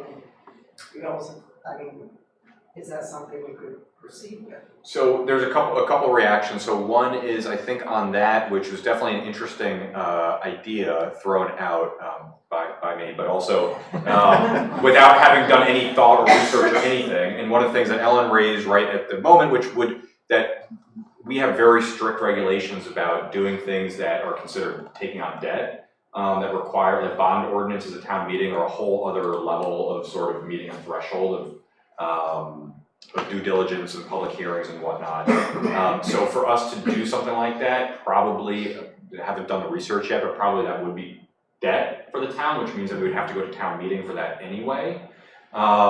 I do think, I mean, I will say that, although I'd love to look into things like that further, and I think there are probably some, we could try to think of some creative solutions, but also at least, I don't want to get ahead of either the select board or Ruby or the How board. We've all had like some conversations, but I mean, it does seem like there's a lot of discussion that people want to have about, you know, where that line is drawn between what the How Corporation is responsible for and what the town is responsible for. And I know, Athos mentioned this before too, is that, you know, I've had a lot of contracts that I've been a part of where they had this sort of same setup, and it was always confusing, and there were always sort of debates about what was counted and what. And so, at least from what I've heard from multiple parties, I think there is a interest in exploring some cost sharing for that $435,000 expense. And I don't want to speak for the select board, but I guess I haven't gotten the sort of 100%, yes, the town is 100% paying 100% of the cost. I don't, again, I'm trying not to speak out of turn, but also responding that I guess where I'm going is that if there were some portion of that expense that were an emergency, that really had to be done, or there was going to be some deterioration, that perhaps we can sit and break those costs out in further detail and say, okay, this piece of it really needs to be done right now, and I'm making stuff up, but it's going to be $25,000. The How board is much easier for you all to spend money logistically than it is for the town. It's not necessarily easier. It can't be harder than what we. I'm sorry, could you maybe come up to the microphone though, because I don't think people can hear you, you know, in the ether. Can you just introduce yourself for our note taker as well? I'm Barbara Spade, Hal Board. I'm the chair of the Facilities Committee. Thank you. As I was just sitting here, I confess I wasn't listening to all the other things that were going on, but I was noticing a $30 million for special town infrastructure projects that is going forward. Could not a few $100,000 be tweezed out to get this project going? Not project, but the repair. I am not aware that the building's going to fall down this year, but if it is something that would make everybody feel better to get started, that might be the best way to do it. So I'll just, on the capital side, if I can, I mean, those, I don't know what that 3 million exactly is, but all the capital projects, it's a super complicated multi-year process of depositing money into different capital reserve accounts. And our public works director has a spreadsheet that sort of encapsulates the scope of our current capital, or now our prior capital, which was very kind of building, fixing, and equipment fixing and replacement. I mean, some of these go out 20 or 30 years out, and all the money is taken in and out of the accounts on a very specific schedule to allow that all to work. So it's not easy, you know, even though that might, I'm not sure what that number is, it might sound like a big number. It's so specifically planned out, like every dollar of that has been planned for multiple years for projects. So it's really hard, and there are some legal constraints about swapping money out for certain things. I mean, basically, I think if, I don't want to speak for anybody else, but if folks were coming out and saying the building will literally collapse if we don't do it, I think probably this discussion, I think, would be a little different. But I think what we're hearing is this is really urgent, it's really important. It's been on the sort of queue on one side, but it hadn't actually ever entered the town capital queue. And so there was a little bit of a miss there. But I'm not sure why, if it was identified 3 or 4 years ago, I'm not sure why that did. All I could say from a broad perspective is we did not have a capital improvement program committee until this year, and that is one of the reasons we created the committee, not just to comply with state law, but also because it puts everybody together, and then we end up finding things that we didn't know about. Okay. Excuse me, Barbara, 1 second. Ellen, sure. There is a capital buildings reserve. I forgot what There it's is called. a building maintenance Cannot have much and, money in it. yeah, and building maintenance and improvement capital That's the reserve fund. But to Alex's point, the balance in that account right now, the ins and outs, have been built up over time. And so they, to the extent that the projects that are in the plan are going to go forward, the funds are committed. And so for instance, the replacement of the Howe roof came from this fund. And I would have to go in and look at the buildup to see what currently is committed under the fund, but that's why dropping in. But there is like flexibility within that fund, the way it's described. It's for buildings and maintenance. Like most of the warrant articles put the money in for buildings and maintenance that I've seen. There might be some that are tagged to a project. But my understanding of that fund, and I could be misunderstanding it, was that there is, obviously there's planned buildup, but there's flexibility in the use of those funds. And each one of those funds has their own undesignated fund balance as well. And we did hear quite, compellingly that the building envelope is such that you can put your finger through it, which I believe is part of the reason the Capital Improvement Program Committee was compelled to put it on the list and advance and say that this should really be considered in FY25. So a couple things, the capital reserve funds themselves do not have undesignated fund balances. And if I look at the building maintenance fund, the types of items that are in the forward looking, include carpet in the RWB, a generator for town hall, Howe Library parking lot, I assume, and other projects that are built up in that way. So I do think that when we get out to 2029 or 2030, that some of those projects could shift and change, but I would assume that the near-term projects and the way this is mapped out is to plan ahead and make deposits so that when, for instance, in 2029, we need to spend overall $700,000, that it's, that the funds have been saved and it's not a hit to the taxpayers in that year. So I would say I'm more concerned about the building than the parking lot, but everybody knows my bias here. Buildings over parking lots. Barbie, you had more. I interrupted you. You were going to say something else? I'm sorry? You were going to say something else? No, Okay, thank you.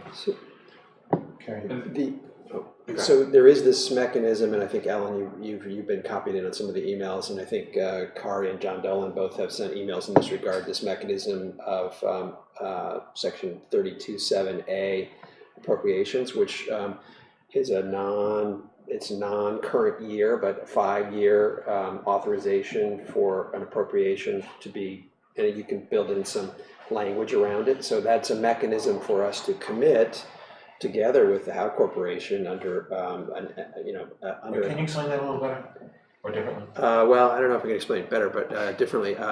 So I can read a little bit from the language, but so it is a way for an appropriation for an identified project for which it would be lawful to issue a bond or note under the relevant RSA. It's for for a term of 5 years. It doesn't have to be used in year one.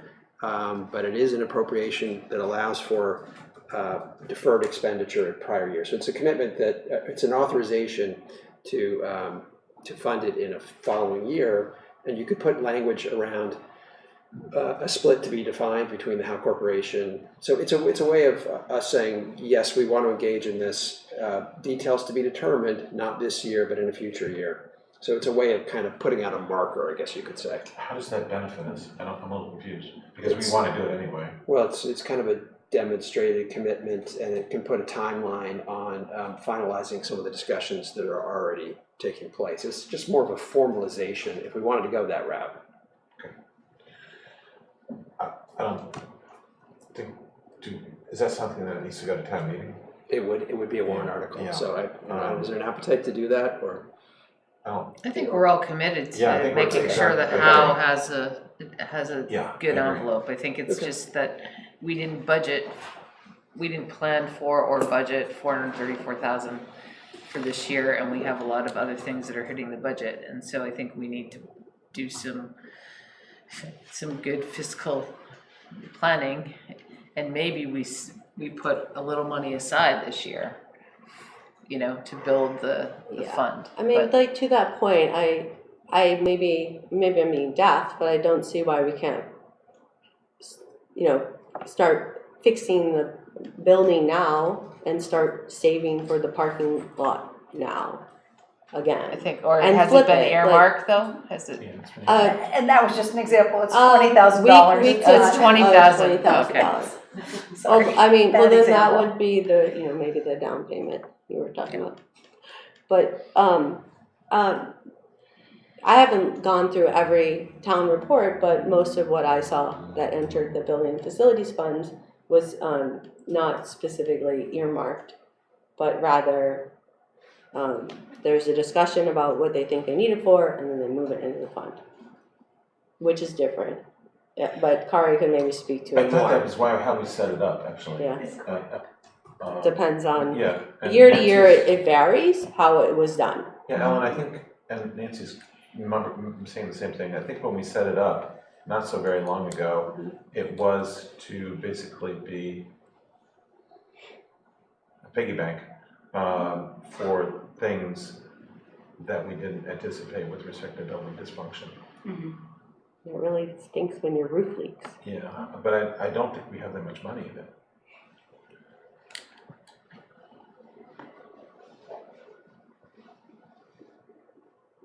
So, again, I would, in looking at our projections, we would project that at the end of 2024, that fund would have $39,000 in it. Yeah. And that the proposed allocation to that fund during 2025 is $216,700. During what year, I'm sorry? For 2025. We're not, Starting we July do not 1. have Right. budgeted withdrawals Got from it. that fund in Yeah. 2025, but we do have deposits, again, for future Right. maintenance. So there's not that much money in it, but we need to, and that is where we would put money, I assume? For this Well, project? Well, there are two different mechanisms, as Yeah. John and Kari had, and Carrie mentioned. It could be part of a capital reserve fund, or it could be outside of that mechanism through this RSA, where we could establish that.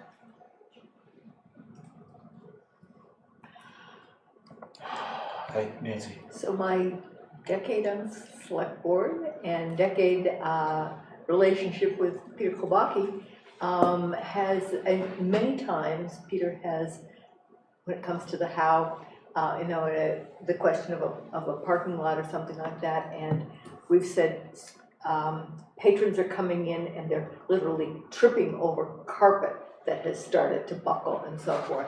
And Peter has said, okay, they were parking lot funds, they can now be, carpet funds, and the carpet happens. There's been a lot in this town that has really benefited from the fact that folks are not hidebound when it comes to, they never overspend, they never spend out of the categories that they're supposed to, but the flexibility within the categories is pretty legendary in a very positive way.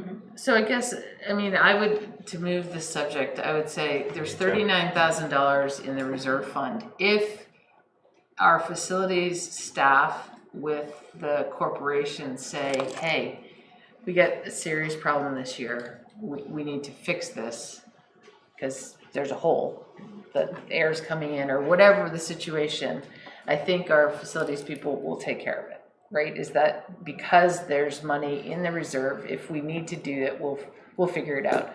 But in terms of assuming this very significant $434,000 capital expense, we don't have the money this year to do that, and we can look to figuring out how to make it happen next year. Is that? Yeah. Yeah, that makes sense. I think that's where we have to go. Thank you. And we'll continue working with you all and talk to you and I know we're gonna look at some of the building issues and consider Ellen and I a resource to help figure out what we can do in the short term. Okay, so in the short term, if there's anything that needs patched, there's a bit of money to do it, but in the longer term, you'll come up with the money for next year. We'll figure out how to get this in the queue properly, and understanding that it's kind of been in the queue for a few years already. Thank you, Barbara. All right, next on our list is retention and recruitment. In our packet, there was part of the bulk of the 150 pages, I think, which was quoted, is, I'm not going to be able to find it, a lot of the summary of the retention and recruitment survey that went out to, or came back from, went out to all the town employees and came back from a very high percentage of them. And I think it's pretty powerful if you read it. And I would also like to say that a lot of the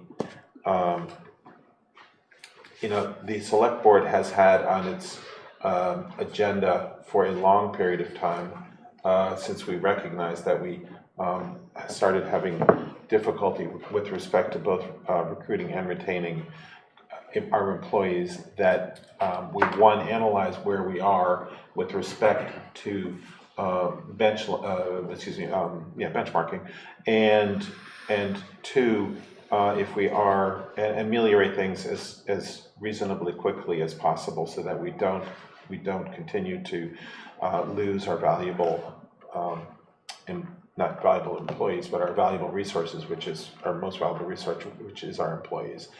And that's something which predated before Alex and Ellen got here.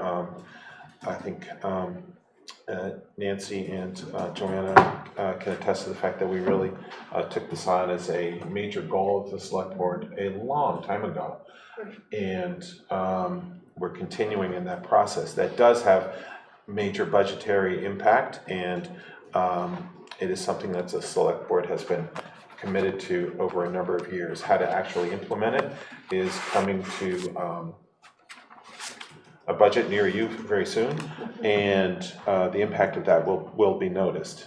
I don't really have much more to say on that. I hope everybody got a chance to read their packet and as I said, I'm not going to summarize for the people on television, because all of our information that we have is available to you folks. It's all online. Anybody have any further comments on this other than, here, I'll just stop right there. Anybody have any other comments on this? Can we ask him where we are in the process? We're not done yet. What's your question? Process? Negotiations. Oh. Yeah. Well, that would not be a public. We can't talk about it yet. No. Okay. Right. Okay. We are going to We have nothing to announce though. Carrie? Not public. Right. Yeah. Got it. We're going to have a non-public session tonight. Okay. Right at 8:59. Yeah. Okay. Sure. Is that what you Yeah. I think Sorry, you guys might be are- losing your bet When did here. we bet again? Don't Carrie? take I don't remember. track. John Jeez. is here. No, don't. Yeah. For capital, is he talking about capital projects? No, he's on the Okay, finance committee. okay. Sorry. Next on our list is Childcare Services, which these are, just to remind folks what we're doing here, these were some of the major bullet items, although now they're Roman numeral items, which came out of our discussion that we're trying to frame our budget meetings, which we're trying to frame our current discussion. The Childcare Services is something which is an exciting new project, which our wonderful folks in Parks and Rec have been working on very diligently and with a lot of work over recent times, and coming up with a very exciting new project. As I understand things, and I thank you for being here, Nicole, Liz, and John. As I understand things, the budget impact is also a net zero. We are addressing a major need in the community, and I can only attest to I'm losing colleagues, physician colleagues, nursing colleagues, because of this exact issue.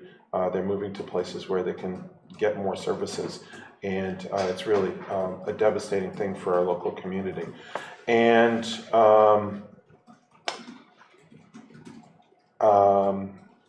I don't have a lot more to add other than what I just said.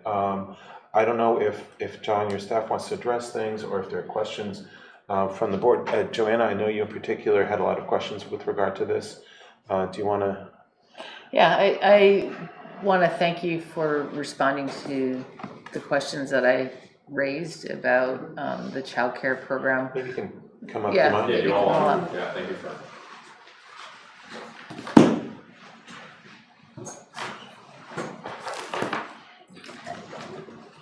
So maybe you should introduce yourself to the viewing public. Does that make sense?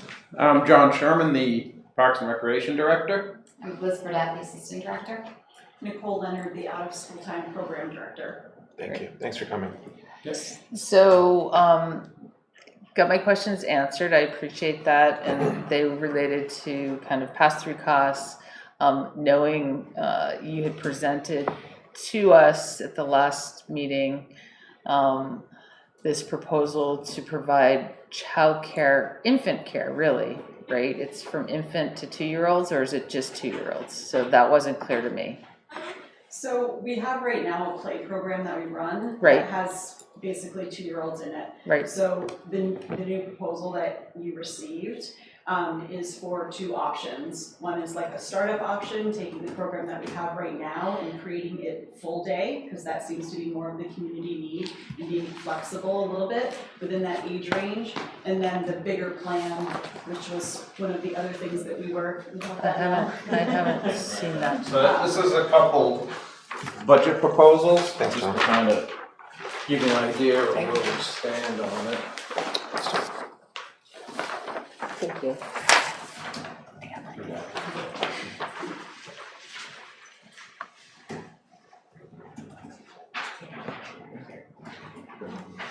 Go ahead, Nicole.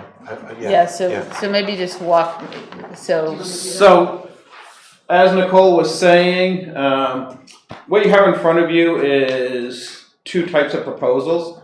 The first one on the left side is expanding on what we currently do, and the one on the right side is ramping up that, which would look at rental space, more children, additional staff. So at the very top of that, you have the breakdown of the participants we'd be looking at. And that gives you all the revenue. Then underneath that is your expenses, which is mostly for the pilot program, would be staffing, and then you have some startup costs and program materials. So with this pilot program, right now, because we have the after-school program, our staff can only do a morning program. So by 12:30, the program ends, and then that staff transitions to the after-school program. We currently have 6 children in that program. We would have had more, but a lot of people who have come to us and looked into it have said, oh, this is not an all-day program. And we're like, no, we don't have the staffing for it.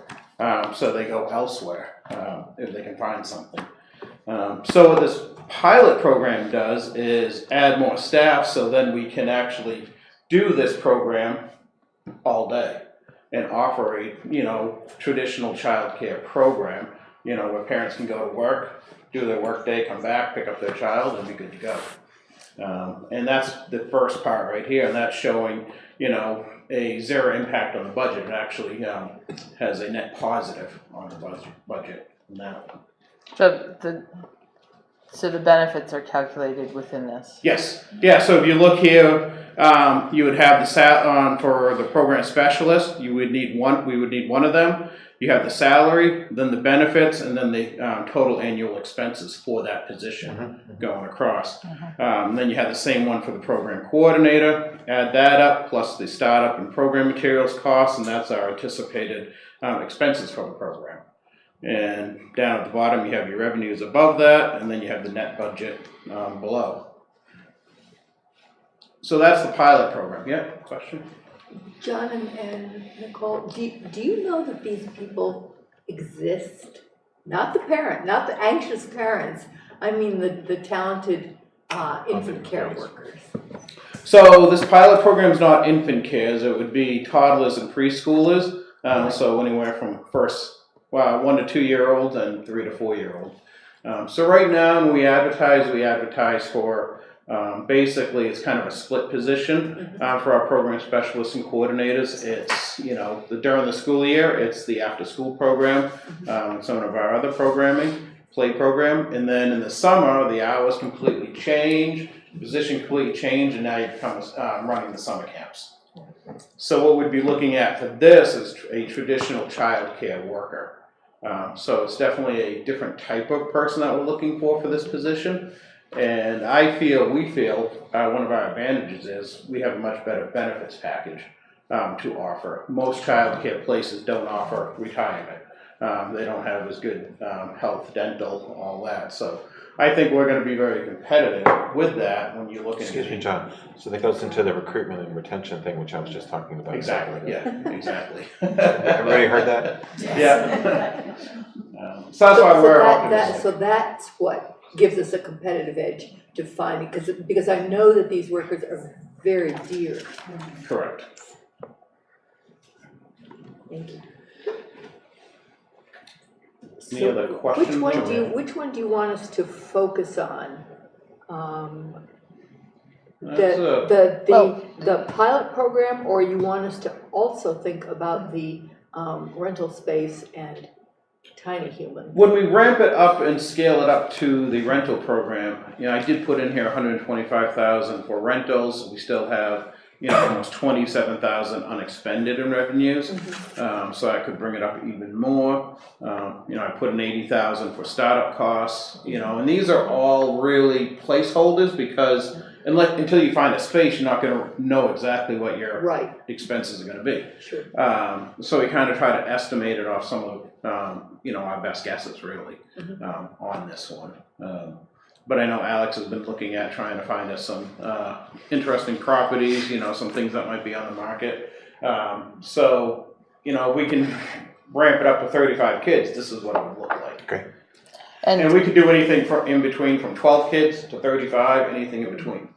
So in terms of the pilot program, without having space right now, or are you saying that you can do this at the RWB? We have a classroom space that we use right now. So you don't need like cribs or anything with 1 and 2 year olds. You Correct, can have exactly. mats. You don't have to have separate rooms. Yes, we'd be using spaces creatively, moving around office space to make this program work so it doesn't have a huge impact on other operations within the community center.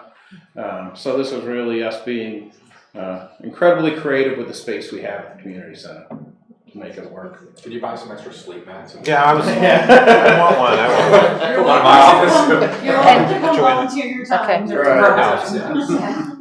Thank you. Joanna, did you have? No, I just, childcare is really, as you know, Nicole, having done childcare, it's a really different world than government services and providing after school care. These are little guys. There's, state requirements and, ratios that you have to meet and all kinds of accreditation stuff. So I think they've gone hope through we're that. going We're already into doing it. that in a smaller scale currently. Okay. So it's just expanding upon what we've already started. And to be able to offer some space to town employees, because we've had a big problem with recruitment as far as that's concerned as well. So we would have some spaces available. Yeah, that's great. Great. Thank you, Nicole. So I know initially, I think in the proposal talked about $2,000 per month. I think in the budget it's $288,000 in revenue. I know on this schedule you show lesser fees, and I know one of the objectives is to really be affordable.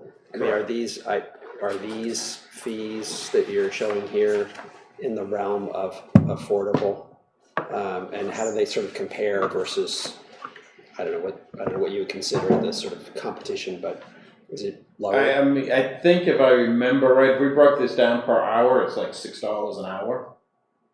to care for your For the child. oldest age group. Yeah. Because that's what we So- currently charge for other Right. programming. Okay. Yeah, so as Parks and Rec, we're still cheaper than what other programming would be. Okay. I mean, it's only cheaper in Vermont because the state has actually They have lots of funding. put $30 million into childcare. Subsidized. It's gone bankrupt, so. Yep. And Carrie, I did want to just, last time we were here, you asked about insurance. I did have a conversation with Primex, our insurance carrier, and there would be no additional concerns with expanding the program. Okay, thank you. This sounds awesome. Thank you very Yep. much. It's nice package, well thought out. Thank you very much, everybody. Yeah. Can I repeat my question? Which one of these two The- are we talking about for the upcoming budget year? Are you actually starting to get grids or?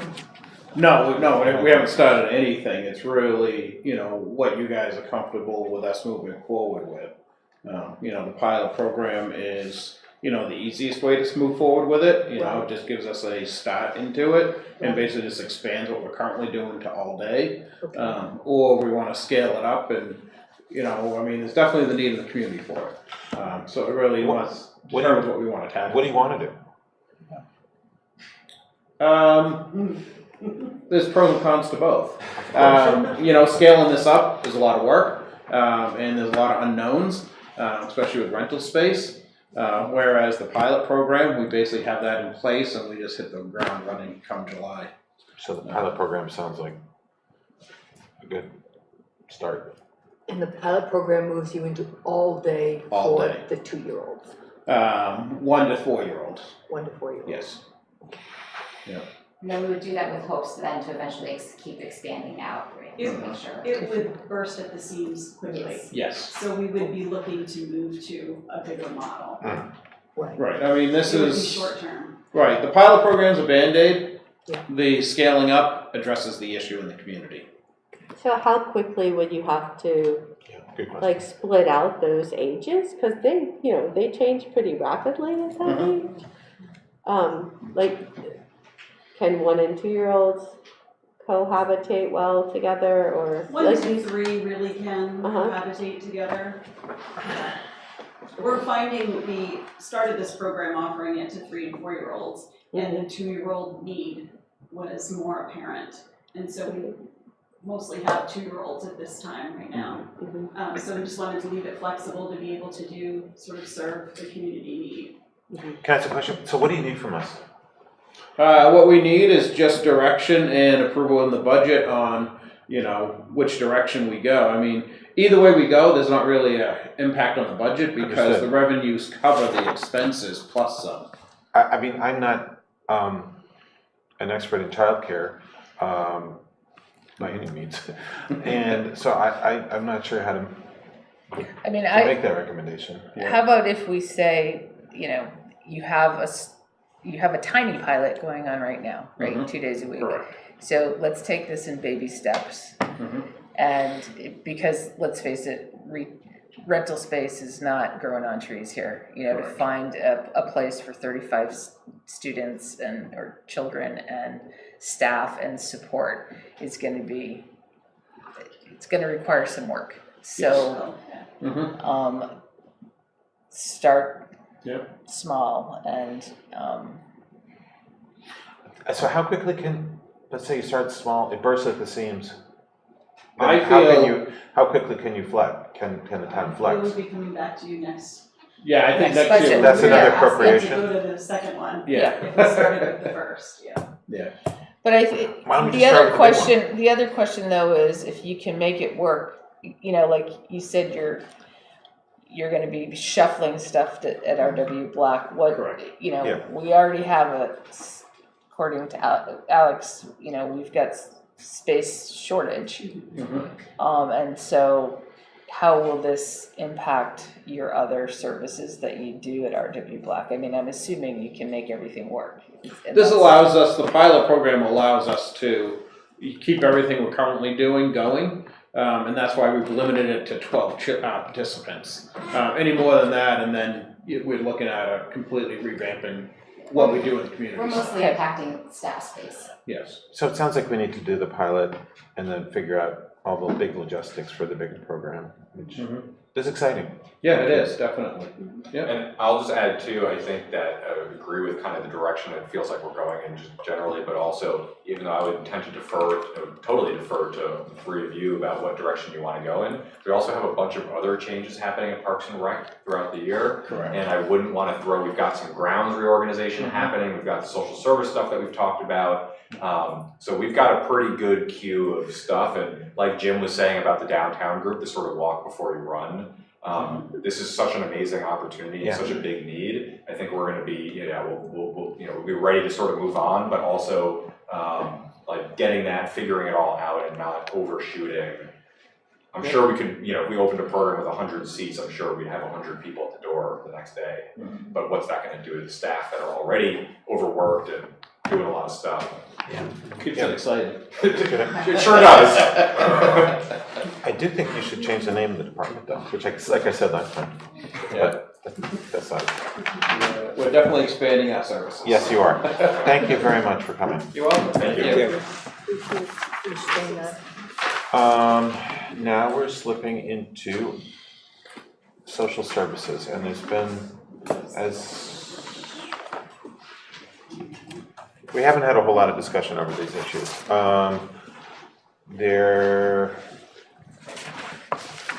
Carrie Osgood did print up our policy, and I forgot what you did with it. Did you just do one and give it to, did you just give one? I did Okay. Excuse me. You're dealing with the husband? No, it was actually Joanna, the only one who has it. Why don't you pass them along? I do remember reading it. When did we do this? 2010. Oh my God, it seems like yesterday. The purpose of that document that Nancy's passing around is to remind us of the purpose of social service agencies. I wasn't going to do a lot of prelude, but since we're past 9 o'clock, I'll slow down. Good. Yeah, you lost your bet, sorry. I did. I lost my bet, and I'm slowing down. Sorry. But regardless, social service agencies, according to that policy, as I recall it, they are agencies which we contract with to provide services that the town is under obligation to, would otherwise be under obligation to support. We have a number of them requesting funds, a dozen, thank you. And I'm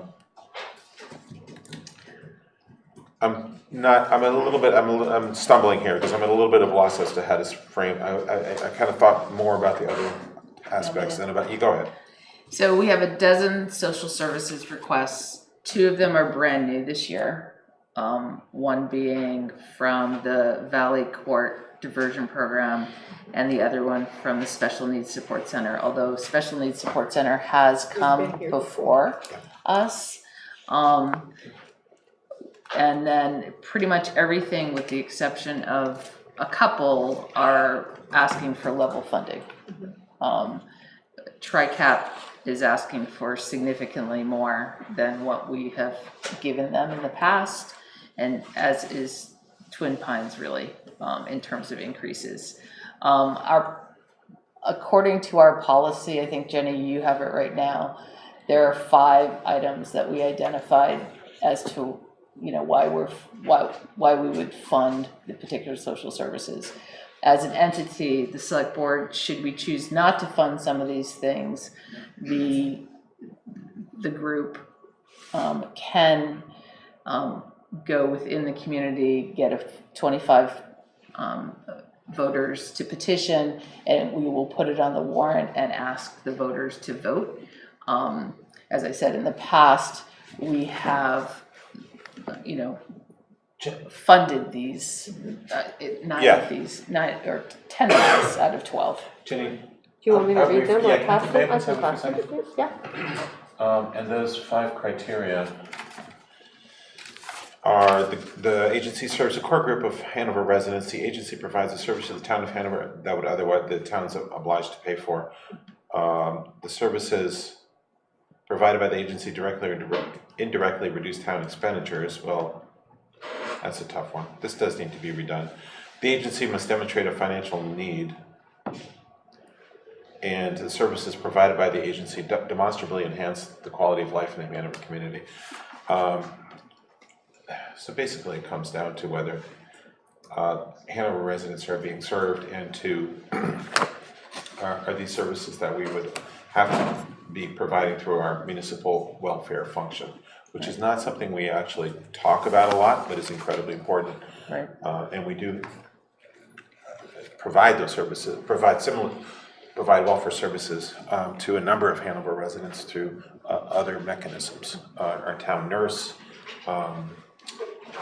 and other mechanisms. So, Board, how I do you? just wanted to add Yeah, go too ahead. that what is also relevant is like that we have an obligation to provide for welfare Right. through RSA 165. That's what I just said. Yeah. I just said that. And in FY23, You were talking about what we do. I didn't. I just said we did but that. it's beyond. We provide some, but we have an obligation to provide for those in need. Right. Right. So. Right. So in FY23, our budget, we spent about $117,000 on social service agencies, support of these social services. In FY24, we budgeted and spent 120, close to 120. And I believe this is 143. You just said that, right? If all of them add up to 143, correct? It kind of depends on what we do with those two new ones. No, but that's what they add up to. No, they got up to $164,462. Okay. All right, $61. let's just go through them. What's the first one on your list? First one is Good Neighbor Clinic. They've requested $5,000. Last year's $3,500. Good Neighbor Health, low cost and free medical and dental clinic. Yeah. I mean, that one seems pretty obvious to me in terms of meeting our criteria. Yep. And the funding seems appropriate. What's next on your? Grafton County Senior Citizen. Yell if you want to interrupt. What's next? Grafton County Senior Citizen Council. They've asked flat funding of $11,000. And that's what they asked for in 23. That's what we gave them in 23. That's what we gave them in 24. That's what they're asking for in 25. And I think they meet our criteria. Yep. So this is Valley Court Diversion Program. This is a new one for us, and that was basically to divert. I want to say right here that we are not making a judgment on these institutions. These are all wonderful institutions. We met most of the people who run these places. They're just quality people doing quality work. We're just trying to figure out our obligation, as Jenny just reminded me. So this is a new one. I don't know. It's the first time they've come before the town, and it was a fairly compelling presentation. I thought it was. What struck me is, am I correct in this one also served a lot of Dartmouth students? Is this? Yes, that really struck me during their presentation, and I think they are new. How much are they asking for? $8,000. I was really struck by the fact that they were talking about a lot of Dartmouth students, and I think majority of their people. I think we should bring that one in. Agree or disagree, folks? We're kind of voting here. At the full ask. Yeah. I agree with full ask. Yeah. I'd go half, but it's okay. Can live with the full ask. I would go with the full ask. Headrest is the next one. They're asking for $10,000 flat funding. Yeah, we're very familiar with Headrest. Public Health Council, they're asking for. Wait. Yep. Slow down. Public Health Council. Oh, these folks, yeah. Go ahead. Tri-County CAP. No. Public Health Council. They're asking for $9,000. Their request is for $8,921. We gave them $9,000 last year. In support of public health initiatives. Yeah, that seems quite appropriate. The Tri-County CAP, they have asked for close to $24,000, which is a very significant leap, and we've given them $5,000 for the past couple of years. And it wasn't clear in the present, I'm not sure they even presented. I don't think they did. They did? Oh, they did? They did. I'm gonna Sorry. have to look at my notes. I don't know. How much are they asking? They're asking for $23,740. They're asking for 28. I always compare, basically, I look at Lebanon and I look at Us. and as long as we're Capita. reasonably similar, I think we're kind of appropriate. So it's a big agency. If you look at their financials, it's I think $6-7 million. They seem to provide a lot of direct service in other communities. I don't believe in Hanover, although they do provide fuel and power assistance. 50 individuals in Hanover. Yeah, they tell us They exactly. spent 81,000. So I think they send checks to people in Hanover, but don't have necessarily direct service beyond the financial assistance. I think in comparing us, I said I always compare us to Lebanon. They service 1,200 people in Lebanon and 60 in Hanover. Again, I'm not judging anything. What did we give them last year? 5,000. 5,000. They're asking 23,000. It's one that I would like to learn more about because it's clearly the fuel assistance that they're providing is like 80,000. They're not asking for that, so they have other funding sources. And I don't quite understand how it all works, but I'd like to learn more. Unfortunately, Carrie, I agree with you too. Yeah.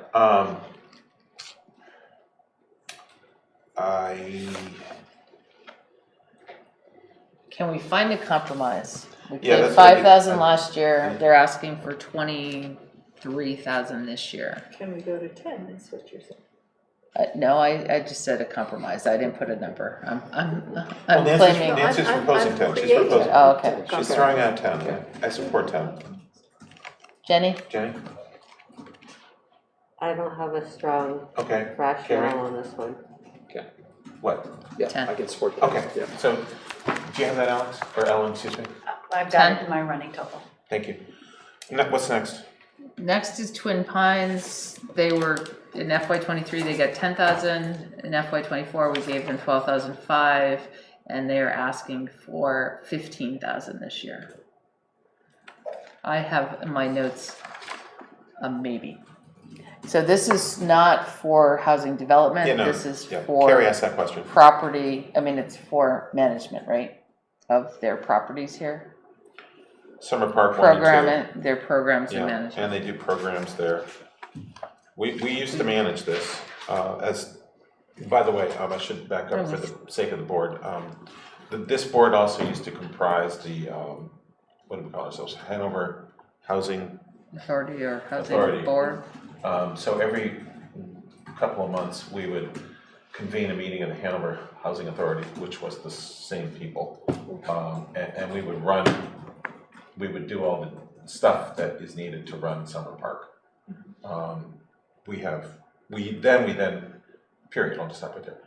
Since we transferred that responsibility to them, obviously, I think that's an obligation that we would be doing. I think giving them what they're asking for is reasonable. Any other thoughts? I just thought it was interesting the way they provided the programming, and I was wondering if there was, I didn't understand, like, do people at Guile Hill also have their own person, or do they benefit They're from different. the, Guile Hill is different. This is programming? because it's seniors and, Guile Hill is different. What are you asking? Oh, just that they seem to have what they spoke of highly as like good personnel to do outreach in the community and to help people with various transitions who basically work right there. Right. And I didn't know if there were other people who maybe didn't get a spot in Twin Pines who could perhaps avail themselves of that person's Oh, I see what you're saying. Yeah. I think the answer to that is probably no. But I don't know that for sure. Yeah, I don't. Yeah. It It's a just good sounded really question. interesting. We didn't really have much. What do people think about my proposal to give them what they're asking? I would support that. Joanna? okay. Yeah, I mean, I'm Next, kind of next. lukewarm. Next, yeah. So, The next one is the VNA. It's the in-home nursing program.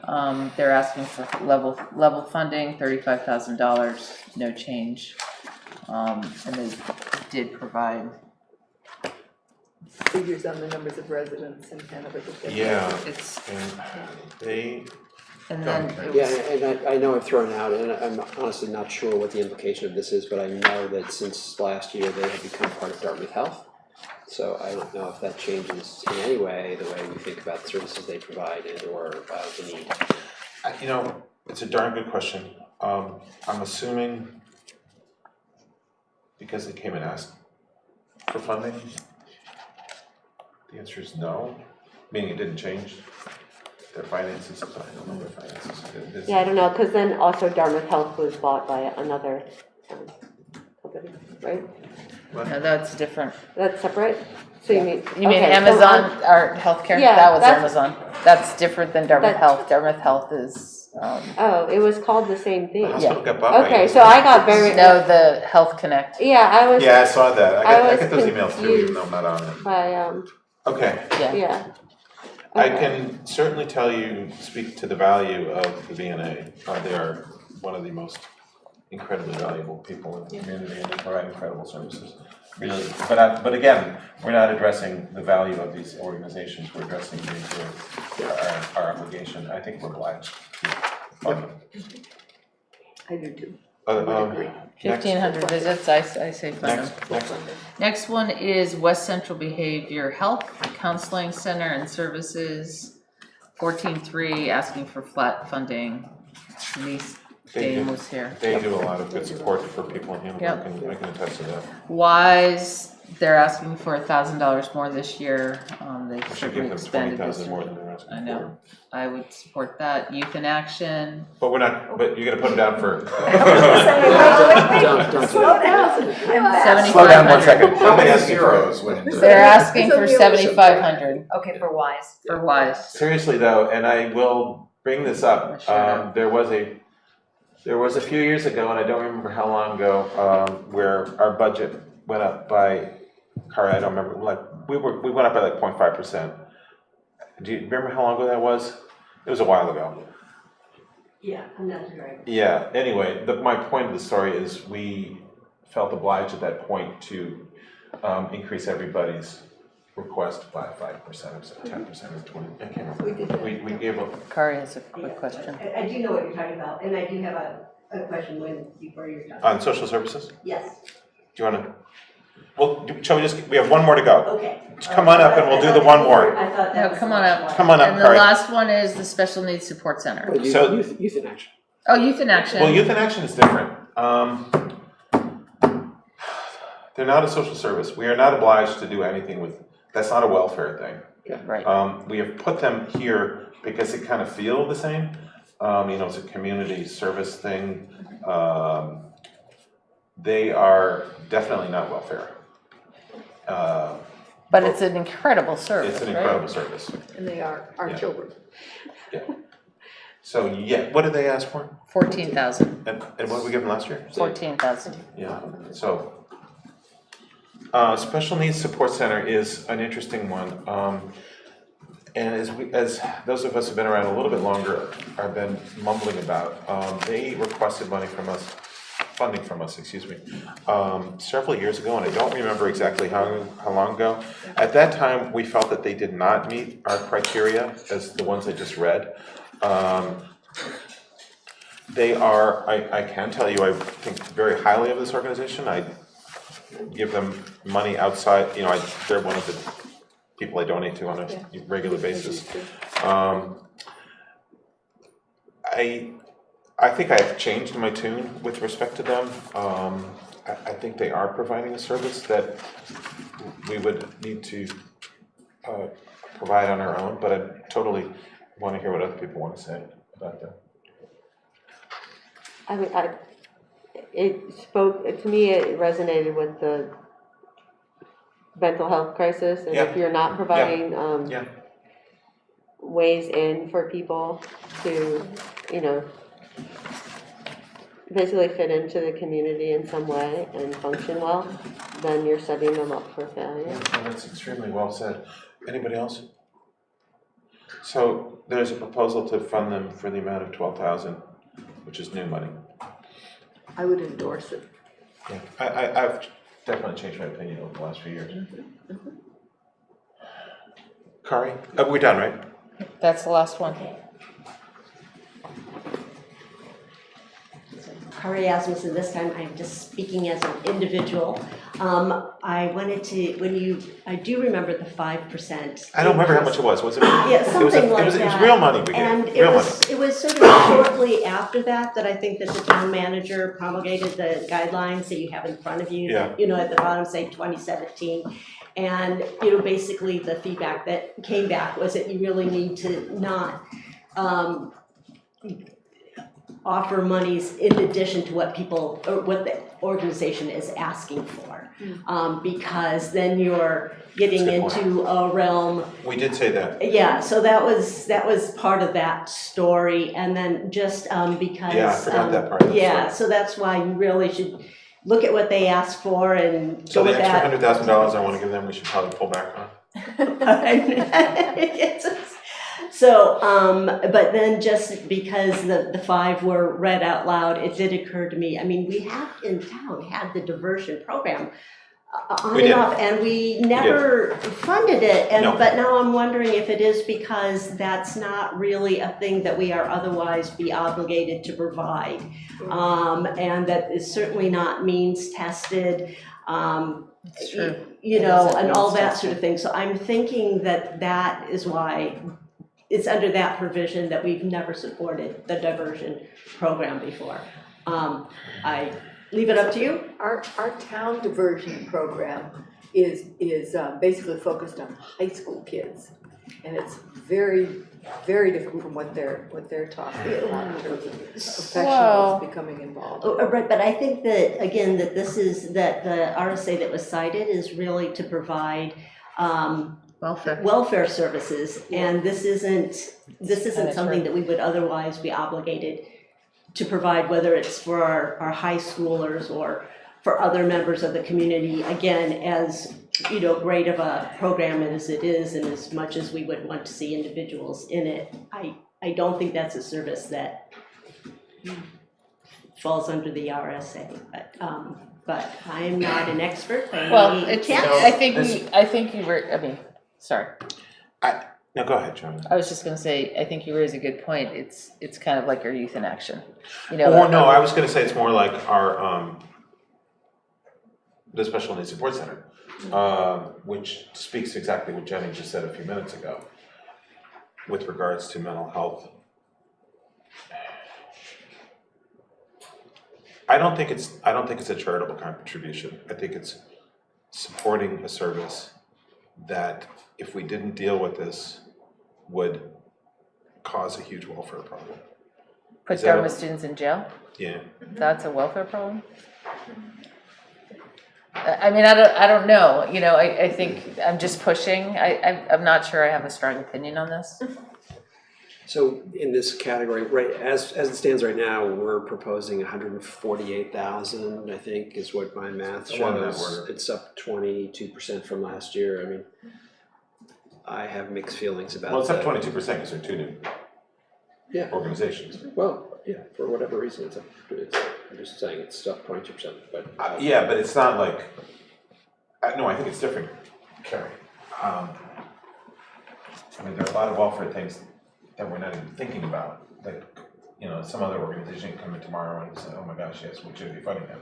I'm not saying they're all up 22%. I'm just saying in aggregate they're up 22%. That's just the math of it. But it's not like we're budgeting 22% more for the same programs. Correct. We're adding programs. Right. Yes. So I guess I also, the Valley Court Diversion Program, I could not Okay, see. the only reason I'm arguing with you is because we have to judge each service on its own merits and not against our budget. Agreed. Does the Valley, well, we do have we do need to think about our budget, right? Of course we do. That was a stupid statement, but I didn't mean to say it that way. But does the Valley what I Court- meant to say was, as soon as I said it, I said that didn't sound right. Each thing needs to be measured on against its own merit, not against. Right, but on its merits versus the policy, do we have an issue if we think it's not Right. charitable? Does it come off the list? That's the question. Right. Okay, so what are we discussing? We're Valley discussing. Court, Valley Court diversion. Do we take it off the list? Yeah. I think we do. But I'm 1 of 5. Jenny? I was thinking, That presentation struck me. It's such a good presentation. I agree, but I think if it doesn't meet our criteria, I take it off the list. I'm not arguing. Yep. Nancy? I'd like to keep it on, actually. it's so odd, because it's about if anyone is poor and unable to support himself, right? And I guess is it just about finances, and we don't know. In my experience, I've seen people get in trouble with the law and have absolutely no problem getting out of it. And then I've seen other people get in trouble with the law and have a very hard time getting out of it. And all of that depended on their income. On their will. Right. Yeah, That's true. and they maybe got a bit of a better deal if they were at a fancy institution. But usually they also had to be of a better background, a more financially lucrative background. So it would strike me that the people who are taking advantage of this either are on the outs with their very wealthy family, Right. or are not from wealth. But are they in need? I don't know. I don't, in terms of economic need. Yeah. I don't know. I do know, there's an age at which it's incredibly difficult to gain, credit. So maybe you What kind of credit do you mean? live well, but you can't afford to buy yourself out of this by getting a lawyer or an intervention program or something else. Well, So another it's way to look at it interesting might be we're doing a service to our court system, not putting more people in the courts. Yeah, I was thinking casual. But I mean, I'm not sure that's Jenny? Yeah. It sounds like you're 90% formulated an opinion, but you haven't gotten there. I mean, I think it's a good service, and I think it's Everybody thinks valuable. it's a good service. Yeah. I think,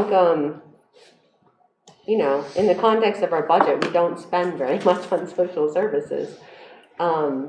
And we are able to do it efficiently because we can use these organizations that are set up to handle it. I was impressed by their presentation, and they spoke to the effectiveness of it, and it seemed compelling.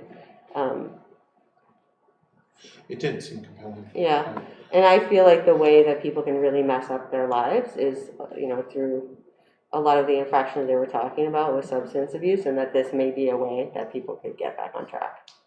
I was also thinking along the lines that because they were helping mostly Dartmouth students, that's sort of a population that we don't really offer any services.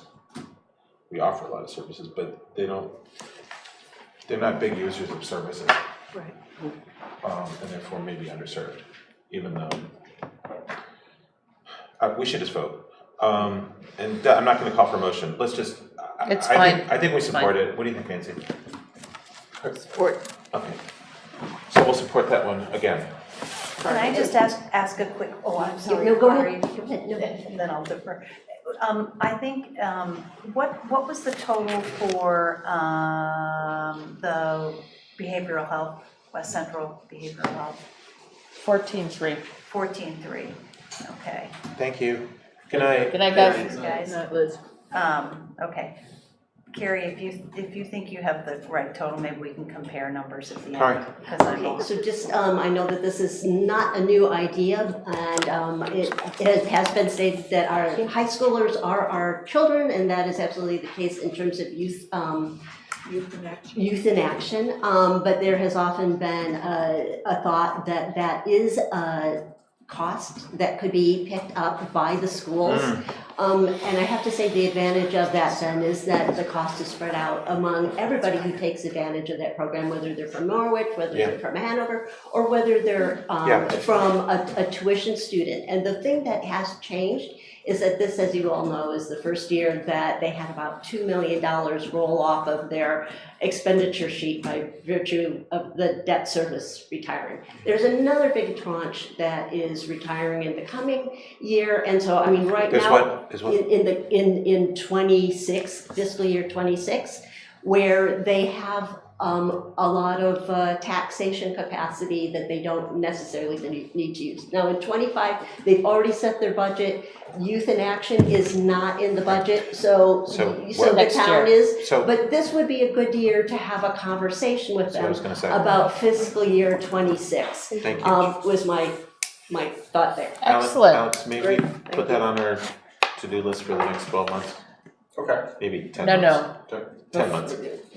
By when is the school budget? November? When do you start? Yeah. So I think there's two one of a things. couple things. Two things, right? There's this, Youth in Action, have them pick it up. Yeah. Our Parks and Rec, sports, Athletics. and busing and all that stuff. We aren't the only source of funding for Youth in Action, are we? No. They do fundraising, Right. but I don't think there's much more. No. Okay. All right, I think that was really successful. Thank you, everybody. Now we're getting to forecasting the future, which is the other big thing.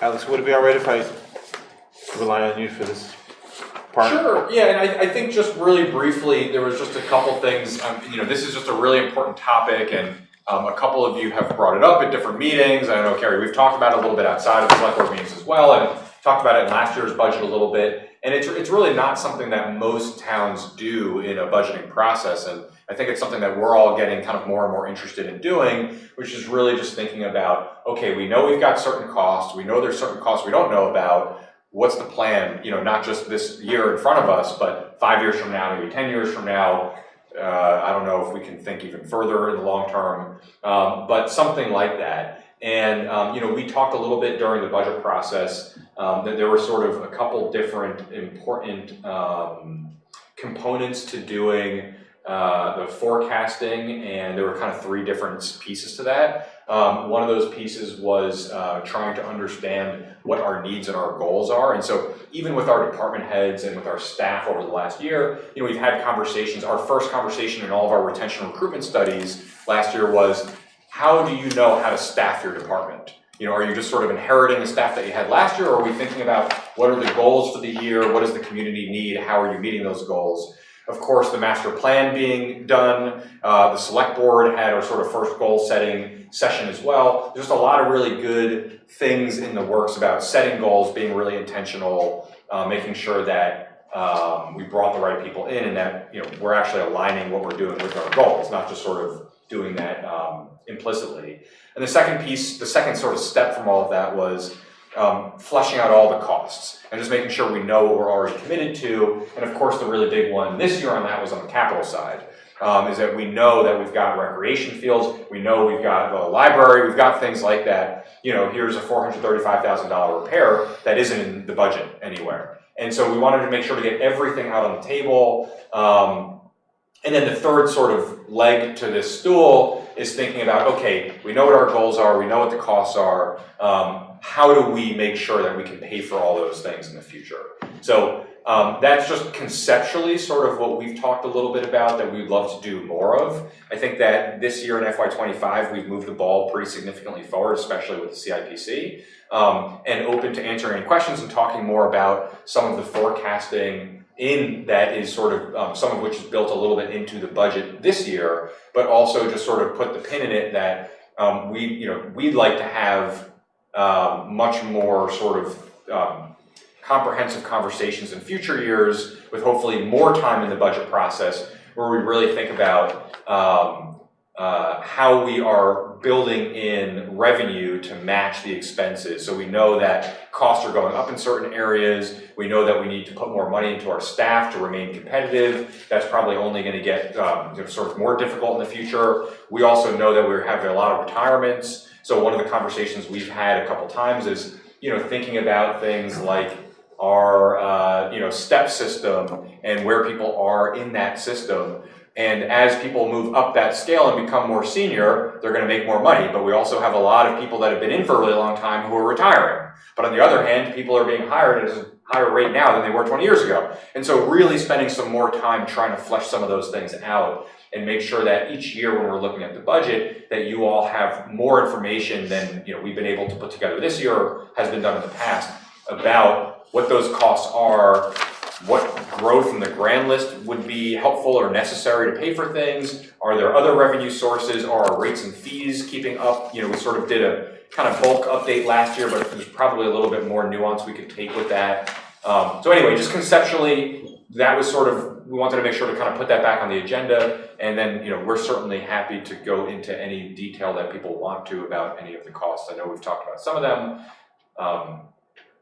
So that's kind of, I think, it from our perspective, Ellen, unless there was anything else you wanted to mention there. Not on the forecasting piece. Okay, thank you very much, Alex. Any questions on forecasting the future? We're still seeing on this topic. Okay. All right, so it's 10 of 10. I should feel pretty not exhausted. But we all have, I'll stop mumbling. Basically, okay, we're at the end of the road here.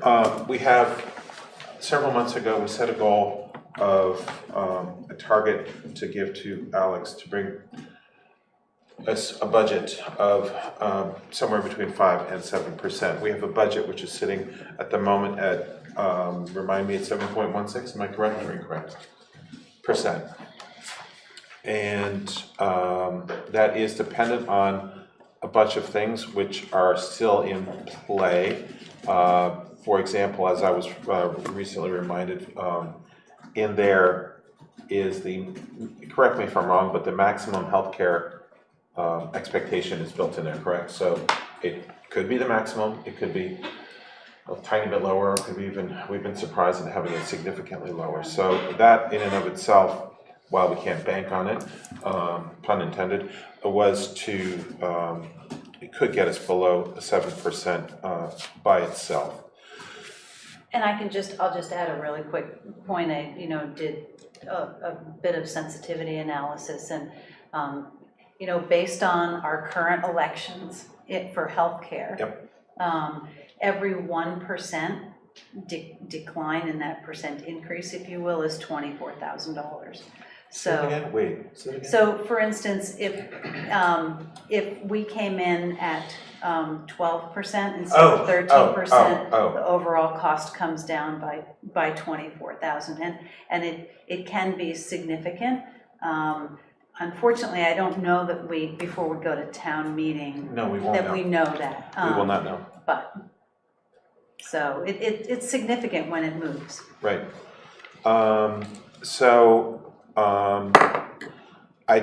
Before we even get started, because I think all of us kind of have the goal to get us a little bit closer to our target. I do want to again just thank Alex, Ellen, and all the town staff to get us where we are, because I think we have a really good budget from which to work with and get us exactly where we want to be. So that's, again, thank you very much. I am gonna open it up. I don't really, are there, in years past, we've had what we used to call, Peter always called it a wish list, where we'd move things from the budget to the wish list and then hopefully bring them back in if we could. We didn't go through that format this year. It was helpful, moving things around. I can't remember any examples at the moment, but there are certainly things one can take out and put back in if the funding seems appropriate.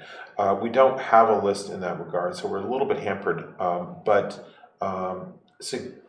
I would like to have a goal of getting us really to our target in a predictable fashion. Having said, healthcare may do it by itself. That'd be nice, but we can't, as I said, bank on that. So suggestions on how we think we can get us closer, and then I'll really open it up to folks. Karen?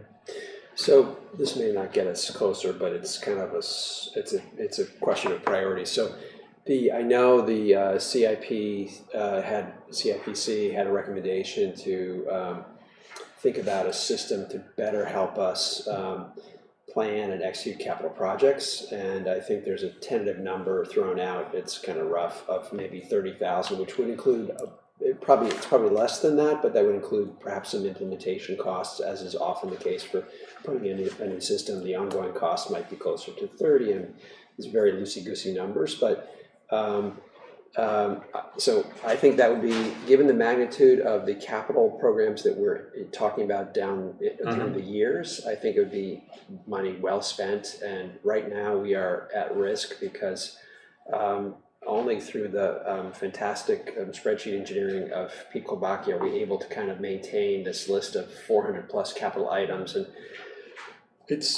we've been fortunate so far, but I think a more robust system. So you're thinking basically spend money now to So save you're money adding. later. So I'm adding to the budget, Carrie? But I have another offsetting 50,000 that I'd like to talk about. It's a swap. It's kind of horse trading, but no, that's not getting us anywhere. But it is. It's not zero. It's well, 20 okay. in the end. So, but here's the other. I know Jim Rubens was advocating for a $50,000 item, which was a 3D visualization of putting up big buildings downtown. So, I mean, question, I believe that the existing downtown height limitation is 35 feet. And I think it might be 40. Yeah. 40, I think it's okay. 40, and I think the thinking was that one proposal was to go to 50. Add a story with some setbacks, and then his proposal was 10 stories. 10 stories. So I mean, if there's a proposal that I think's been talked about of 50, I mean, I'm not sure we need to spend a lot of money thinking about, that's just a small increment. But if we're talking about 10 stories, yes. But I mean, do any of us really need to spend $50,000 to think what a 10-story building would look like? I mean, I don't think that's that hard. To visualize. No, I can tell you there's a lot of strong feelings about that. I was at the Conservation Commission took it upon themselves to discuss it, and I've had some discussions with other folks as well, having to do with, you only get one chance to do this. You don't want, for example, to create a canyon-like effect in downtown. Not that we're going to do that in the next year or so, but there's a lot of strong feelings in the town to support that. To support the software. Visioning. The visioning. But if we're Wait, talking can I about, yeah, okay. Can I ask a question? Kari, Ellen, what is our designated fund balance sitting at? I don't know the number. 15 to 15.425. Yes, and I'll let Kari comment. I don't know what it is, but exactly because of needing to be, but we know now that we have the 77,000 that we weren't going to spend. The radios. I think I also mentioned that the 8,000 for the Etna Library Fire, that they have an expendable trust fund that was set up when the extension was put on, and it seems to me that they should have done the fire then, and so they have. I'm shocked. I know. How can you do that without? So I'm also thinking that there's 8,000 that's on that list that really should, the library trustees should be, because that's all what that expendable trust was about. It's about the building. So there was that other piece, and I'm sorry I didn't, I think I had some other thoughts, but those were the two main things where you could be. 85,000. 85,000. So what's our closest estimate of where we're sitting? Well, I mean, we, at the end of 25, Ellen came up with 15%, on the nose, virtually, and again, because everything's a little bit arbitrary, that's you know, there's some that can go in that way, some that go. So I think that you should think about that you're right there, except for now with the 75 or 85 backed out, now you're probably up to like 15.5%. So we've got 75,000 to spend. You have 85,000 to spend. 85,000 to spend. But my point the last time was that you have this building analysis that you almost know for certain is going to have some unpleasant surprises in it. That we will want that 85,000 for that. I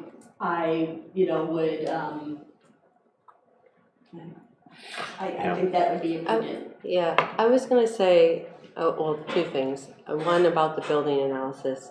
I'm like interested what it's gonna surface, but I know we, installed heat pumps a lot of places. I know we installed insulation in some buildings, such as a fire and new flooring recently. And I know they also reside in these buildings, and none of them, are leaking or can be poked through like the libraries. So even though I know problems will surface, I'm maybe not as concerned as some other people, because we do live with these buildings, right? I will say I do want to strongly advocate, as the CIPC did, to spend the money on what was called the Shared Streets proposal for $93,000.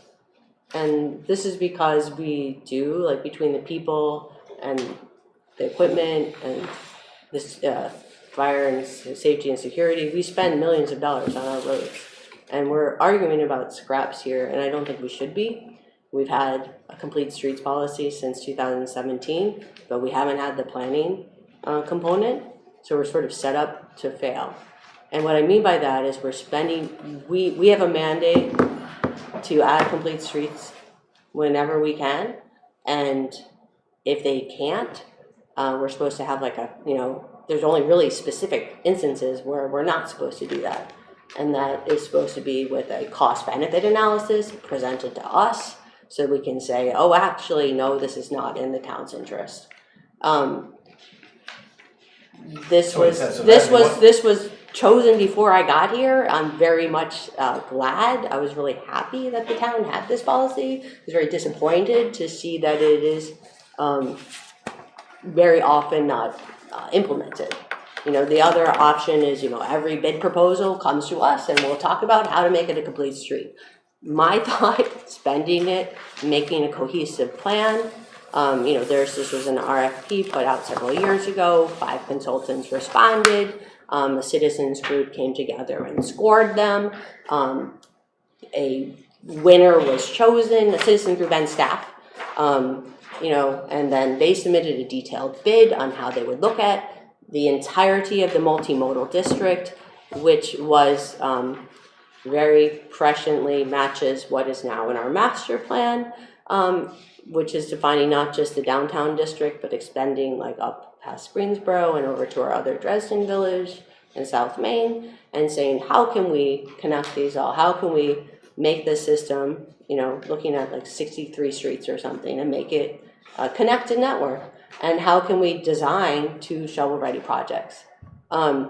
That's the kind of work we need to do if we are going to implement our plans, or we're going to have to like attach it to each of our, every single one of our plans, which we should be doing. So what is this proposal? The CIP. In 5 words? The proposal is to design, it's called Shared Streets, basically a multimodal network. Isn't it already in the budget? No. I thought it was. I got the answer back that it's not in the budget. Oh, okay. It was advanced by the CIPC, and one of the things that's really pressing is that we've had an unprecedented number of funds released by the federal government through the bipartisan infrastructure bill. That's not going to last forever. Those are pretty much on a 5-year time horizon. And the reason we wrote this RFP a couple of years ago now was so that we could chase those funds. Other towns in New Hampshire are getting those funds. They're not ungettable, and this is doing like a lot of that work. Jenny, it sounds very important. I'm just trying to figure out numbers. 93,000. So we're talking about adding That was 50,000, correct? 50,000 Plus- is the CIP. Yeah. Yeah. So we're adding 140. 30,000, he was adding Just for 30,000. Two ninety-three. 50. I thought you were, 30,000 ongoing, 20 implementation, so 50 Oh, for, okay. for year one. and that idea is right now with the Capital Improvement Program Committee, sorry, So is those- that when it's not just about a spreadsheet, there's sort of a bottleneck because all of this work depends on one human, and that one human Yeah, no, has a lot of other things to do as well. And so to take in all that information and then generate the information like that other people need to work we on got this project. We got a yeah. great presentation Yeah. from John about that. So now we're adding a little bit more than 1% to the tax rate. Every 120,000 is 1%? So 1.1%, 1.2%, 1.15%. So 120 or 119,000 is on that one tab, is 1% more on the tax rate. No, I said, but we're adding 140, Oh, yes, okay, So I did my math right. Yeah, sort of. so, yeah, so every 30,000 is quarter of a percent. Every 30 is a quarter. Yeah, if you wanted, you know. I was right then. So maybe take out the 3D skyscraper thing. Hold on. Alex. So I was just gonna say a couple things. So one is, we do have that $50,000 in, and I do think that, Rob and I both agree that doing something like that is probably pretty important to do. Which 50,000? The building height analysis, that it's really hard to think about the future zoning and some of the redevelopment and the increase in density that we want to see. We're talking downtown. about Wheelock, we're like redoing Wheelock. Yeah, I mean, there's a lot of moving pieces here, and it's just, it's hard to think about, especially heights and then setbacks at different stories to try and reduce, there's a lot of that is just much, much easier to see. But we have a lot of different ideas for projects that require consultants, and I just wonder if there's, so I have a few thoughts that I'll try to make not very scattered. One is we do seem to have a lot of money that we're thinking about for these sort of consulting projects, the complete streets, the building height analysis. I think there was one other, even the town hall facility. There's a couple big things there, and we have not put out the RFPs for any of these things. We don't know what the final costs are. Maybe I'm being foolishly naive and that maybe some of them will come in less than what we're thinking, but that perhaps we want to be a little bit open-ended with that we want to put X amount of money towards some of these things and maybe play it a little bit by ear about putting out some RFPs and seeing what we get back numbers-wise. And so maybe if we can do a little less on the complete streets, but allows us to do the other, maybe we can move some things around a little bit that way, where we can get, I didn't mean to pick on complete streets. I don't know what you have out, I haven't seen anything. Nothing. I haven't seen anything in the budget for complete streets, and you said that there wasn't anything in. I don't think so, yeah, right. Yeah, but right. we have a mandate to provide complete streets, so we Understood, need to Jenny. figure out a way. So I understood all of that. If we're loading up the budget with various different consulting projects, but we don't know exactly what they're all gonna cost, I'd like to think that we could do some creative work and maybe bring the cost of the CIPC system down from $30,000. I think we can find software systems that are cheaper than that do things like that. But I'm just basically saying we've got a lot of these different pieces, and perhaps it's just worth thinking about some of that being fungible to some degree, because all of these seem somewhat important. That's one point. The other point is just that Ellen and I, we're at a point, I think, where we feel relatively comfortable that the tax rate increase, we're not 100% done, but maybe 90% or 95% done, rebuilding a bunch of budget accounts, right? Instead of working off of things from last year, starting over and rebuilding everything. And that as is, the current budget that, forgetting any of the things that we're talking about right now, is probably closer to 6.5 or 6.6% of a tax rate increase, not a 7.16. So I don't know if that is better or if that then gives us a little bit of space and you say, okay, well, get us back to 7.16 and add the money back in. But I just wanted to make sure that context was in the conversation too. Can you tell us how we're down to 6 point, I think you said 6.6? Probably 6.6, yeah, maybe. And then the health insurance piece is what Ellen mentioned before, is beyond that, which we might get lucky. And so do you have those handy, each of the different pieces to that 6.6? Okay. Went through and refined. One of the things that was overstated in the budget was the total land use change tax in 2023 was 45,183. That gets split between the Conservation Fund and the Land and Capital Improvements Fund. Those were budgeted for more than that amount, so that change is about $22,000. We had a little bit of a, in our new tax collector hire, which you guys hopefully will approve this evening in a bit. So we have about an $8,000 savings there. And then I did reach back out to Pete to make sure, I know that during his budget presentation, he mentioned that the Casella curbside recycling pickup was still in flux, so I went back to him and he said that he's coming in at about $14,000 less than the amount that he had in the budget. And then in really digging into the flex spend accounts, I'm very comfortable, and I'm still finalizing some of these pieces. You know, we still have a couple of benefits items outstanding that are still in process, but I'm very comfortable taking $40,000 out of that. Oh, wow. Across all of the accounts. We really have some that were, you know, still overstated, and so that's about. And what I've done is, you know, our flex spend is highly dependent on the makeup of the department. However, I've worked hard to make sure that there's enough room that, you know, if a department hires someone with a young family replacing someone who is opting out of healthcare, that we have that bandwidth. So, but I do think that those, you know, in total, those accounts, you know, were, as they stood in that first pass of the budget, were overstated. All of those pieces impacting the general fund. So where do we sit now? So that with those adjustments, we're at about 6.5, 6.6% tax rate increase. And we're confident the fund balance, the undesignated fund balance is sitting at 15-ish. Close enough to 15 that we don't want to touch it.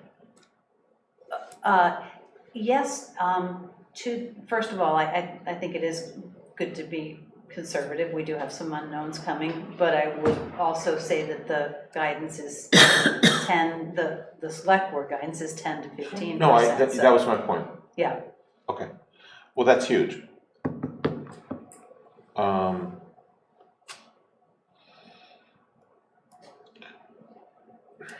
This does leave us in a really awkward situation where we were, you know, came into this trying to think where do we cut things, and now we're talking about how do we add things back in.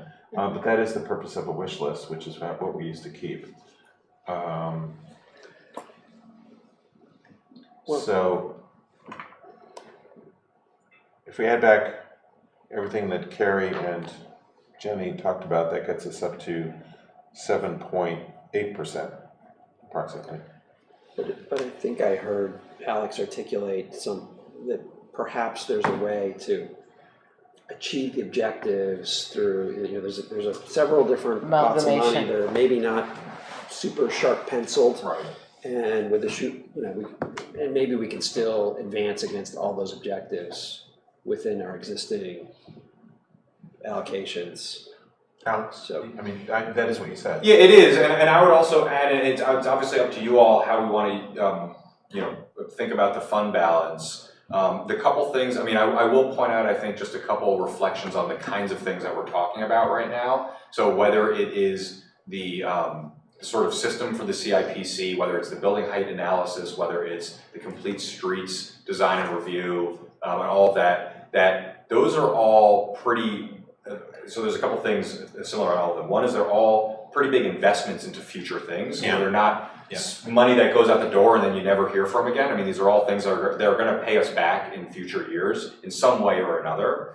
And they're also not annual expenses. Yeah. You know, these are not things that we're going to do every year. These are like, you know, these are pretty much all of these. I mean, the facility analysis, except the building, except Carrie's thing, right? Yeah, and that might drop to 30. Right, I mean, that's going to have some ongoing cost, so hopefully less than 30,000. Hopefully a lot less than that, but agree that it might be in that neighborhood for the startup costs and implementation and training and stuff like that. But so perhaps beyond that piece of the cost, and maybe that's a piece that we want to, if we want to move on these things, to put that into the tax rate, so it's not coming from the fund balance, that takes us from 7.6 to 7 point, or 6.6 to 6.7 or something, but everything else really is a once in a 5 or once in 10 year project. So just for whatever it's worth, I guess I would say, and Ellen, feel free to disagree if you think so, but that these are not inconsistent with the select board's policy about what to charge to the fund balance, and I would, just add that other piece, which is that these are all investments in things in the future. Those are my 2 reactions. So I will chime in a bit as the Finance Committee Chair again, and I have to say that the tax rate did generate quite a bit of conversation. I put together a little chart of all the increases percent increases since 2000. You'll see that there's What's that big one? That was the big storm when Reservoir Road got, and the next one was when we were recovering from that and refilling undesignated fund balance, etc. So what that means, though, that if you stay at 7% increase, that's the second largest increase, without there being a big storm or anything like that. And so 7% really is an outlier from what we've experienced. And I guess what I would think that the Finance Committee would find useful is to hear your discussion on what the options were. I mean, what would it look like if you brought a tax rate in at 5.5%? As your administrators see it best be. What does it look like at 6%? What does it look at 6.5%? What does it look at 7%? Yeah. They bring that back in 2 weeks. We can see what the trade-offs are. And hear your deliberation and say, this is why they came where they did, and we would know that you considered something less than 7%. So just as the Finance Committee Chair, I'm thinking that would help us. That's a really good question, which is how we frequently have framed these discussions over time. As I said a little while ago, one of the, we haven't had our negotiations completed yet, and I wish we could talk about them, but we can't. But the board is really committed to investing in our workforce, and that's going to, what is it, 60%, 70% of our costs? Mm-hmm. That's going to obviously, I'm not telling you anything you don't know, Kari, but I'm just articulating for everybody to listen to. That's going to drive the most of what we're spending, and the board does remain really committed to addressing that, which is something we've discussed over, you've been to all these discussions. I'm not telling you anything you don't know, Kari. We said pick your priority, and we thought that was probably going to be it. So there, and this is, now I'm not speaking for the board, but and I do agree with your question, what does it look like when things are cut out? I think we've been discussing that, actually now I still am discussing for the board, but I'll come back to what I was going to say later. We're discussing that. Although I'm kind of surprised at the way this discussion's gone, because we're adding things. Usually at this point, we're looking for things to cut out. But I think we're kind of getting a handle on that as we're moving forward. The utility of an absolute presentation in that regard might be helpful.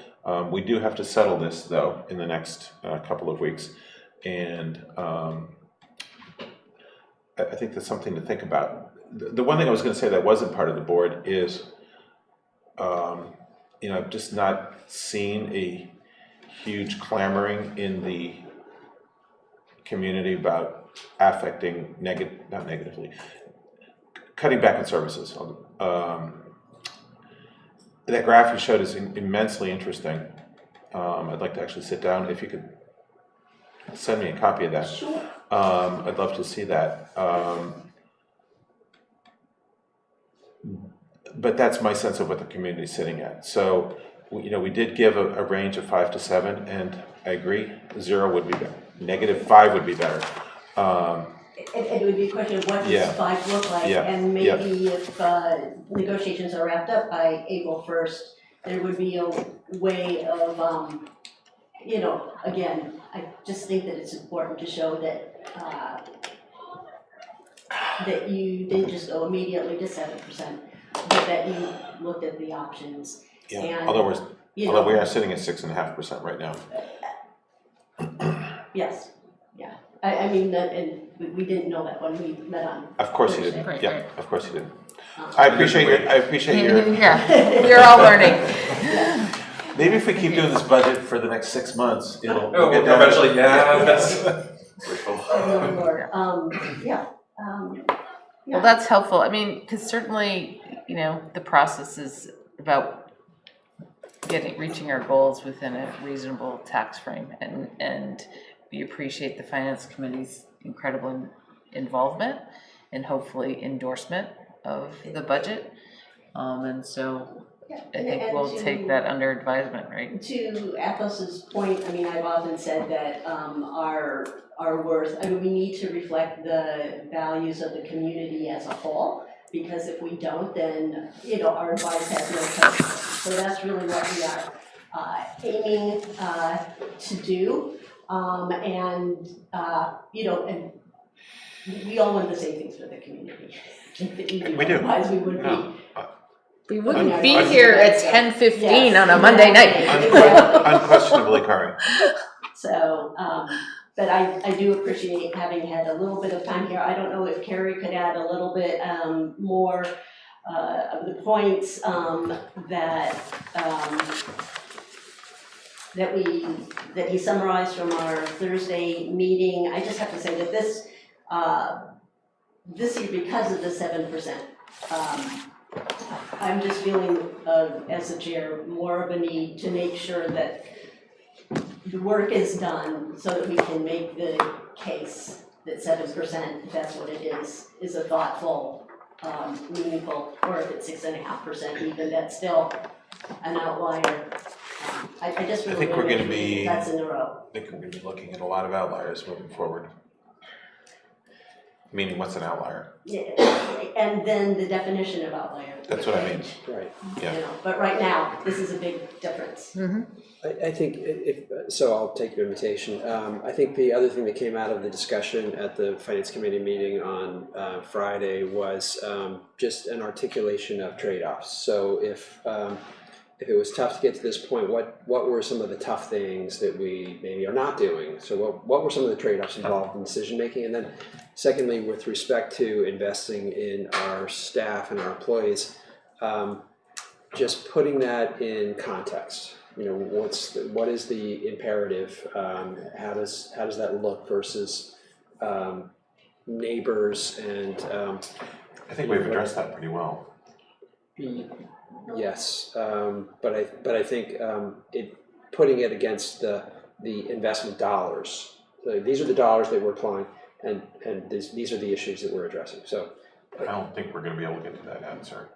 Well, I mean, not in granular detail, but just kind of big picture. What are the, and I think a lot of this. It's already in the report. Alex, We just the have to stuff glean that it. Alex sent to the Finance Committee on Friday was very good in terms of putting anecdotal. What are some of the anecdotal challenges? Some of the survey feedback, some of the context around prior years. All of that's super helpful. Right. So again, that's our most important driver at the moment. Yeah. And I think we've done a lot of due diligence in getting us there in terms of justifying it. It's just packaging it and wrapping it in a bow. And we're close. We've done a lot of work in there. I don't want to subject staff to do that. No, I think this really gets to how do you present the warrant articles at town meetings. Just how do you succinctly capture these various dynamics? It's just a communication polishing thing. For what? For when? For For town April meeting. 1st? For town meeting. Well, maybe Practice for might be both. good on Maybe it for both, first. but No, certainly we for can't town get meeting. that done by April 1st. No, but That's- certainly by town meeting, yeah, so. And if it's helpful, I mean, one of the things that, you know, in thinking about the kind of outlier type events that might pressure a budget, like a storm or something like that, I do think that the sort of staffing and labor situation, kind of the way that we've talked about a little bit, is pretty close to something like that, Yes, kind of how agreed. crazy it is. Agreed. And really appreciate, I mean, I've, you know, before coming to Hanover, done, you know, 7 or 8 municipal budgets, never above 2% or 1.5%, so this was like very nervous for me. Going this big of a number, of even bring something like this to a governing body, and I'll say I really appreciate the select board's support for investing at a time when it's kind of hard to invest. But one of the things that maybe this is worth thinking about, some of the feedback from the finance committee has been really helpful in thinking about how we frame some of the stuff that we're doing, and this is just from the some of the stuff that we sent you all last week. But you know, perhaps one of the things that we can talk about, you know, and this might help as far as what we frame for town meeting, as far as driving some of the need, where we've all been in a million conversations now about all the staffing needs, but the average member of the public, you know, is not going to be coming along that much. But you know, in looking at the difference just between the New England CPI and the town of Hanover's COLA, especially in fiscal year 2022, I mean, we really lost some ground there. You know, that's a 6% difference between what the CPI was and what the COLA was. And there was a couple one-time payments kind of scattered throughout, but obviously those are one-time payments and those are pretty small amounts. And so, you know, basically like every conference, every municipal management thing, every NHMA conference, every ICMA conference, every single one, I mean, I'm not exaggerating, every single one that I've gone to since coming here to start this job, every single one is about staffing issues and recruitment and retention. And so if the finance committee believed, like if we could do a better job explaining, you know, in really quick, concise terms, which is obviously not my strong suit, but if we can work together on that for town meeting and just make sure that the community, I think the community generally appreciates the staff, but I don't think people know the sort of day-to-day, where people's pay rates are, you know, and the fact that right now, today, we have over 10% of our positions vacant in town. And that's kind of scary, and there's a lot of people doing 2 jobs right now, and there's high overtime costs, and there's a lot of burnout, and there, you know, anything that we can do to kind of consolidate that down. And yes, it's not as acute as sort of a storm happening, which is like really easy and kind of obvious, but it, you know, it's kind of a storm in a way. I think we are. That's sort of what I've been trying to say. I think Alex has articulated it better. Unemployment rate, we're down at 2.2% in Yeah. Hanover. Yeah. You know, which is, you know, yes, so really low unemployment, that's contributing to it too. So there's a lot of, there's a start. No, my point about, I mean, if you show that graph again, you know, that with the 2011 or whatever it was, you know, we're hitting a point where we're at that, and that was my comment about outliers. You know, for the next few years, we are going to be working on this problem, and we're changing the average here in terms of where we want to be. And Well, the past where 2 we're years, gonna- last I mean, year in and the this year. Condrey study, you were trying to get at 75 percentile of the New Hampshire average for town of Hanover Comparable employees. size, You know, the question is like, what are you aiming for now? So people understand what is the shift, what is the difference that it makes? And we haven't heard something like that, and I think that could be really powerful. Yeah, well, I mean, I think we have that information. Right, and in time, and just to lay it out, I already am trying to set up a finance committee immediately, and a meeting as soon after April 1st as possible, so we get our statement into Carrie, but I'm not really anticipating that we're going to have the information that we need to take a vote on the contracts, like on April 2nd. So the advantage of town meeting is that we can get more information between the first and town meeting and have a more cogent explanation, letters to the editor, etc. So we understand that maybe things won't be wrapped up until The day before town the meeting. day before April 1st. So Or town meeting, we'll be scratching our we are pencils, trying to be flexible sharpening our pencils. as well. Okay, thank you, Karen.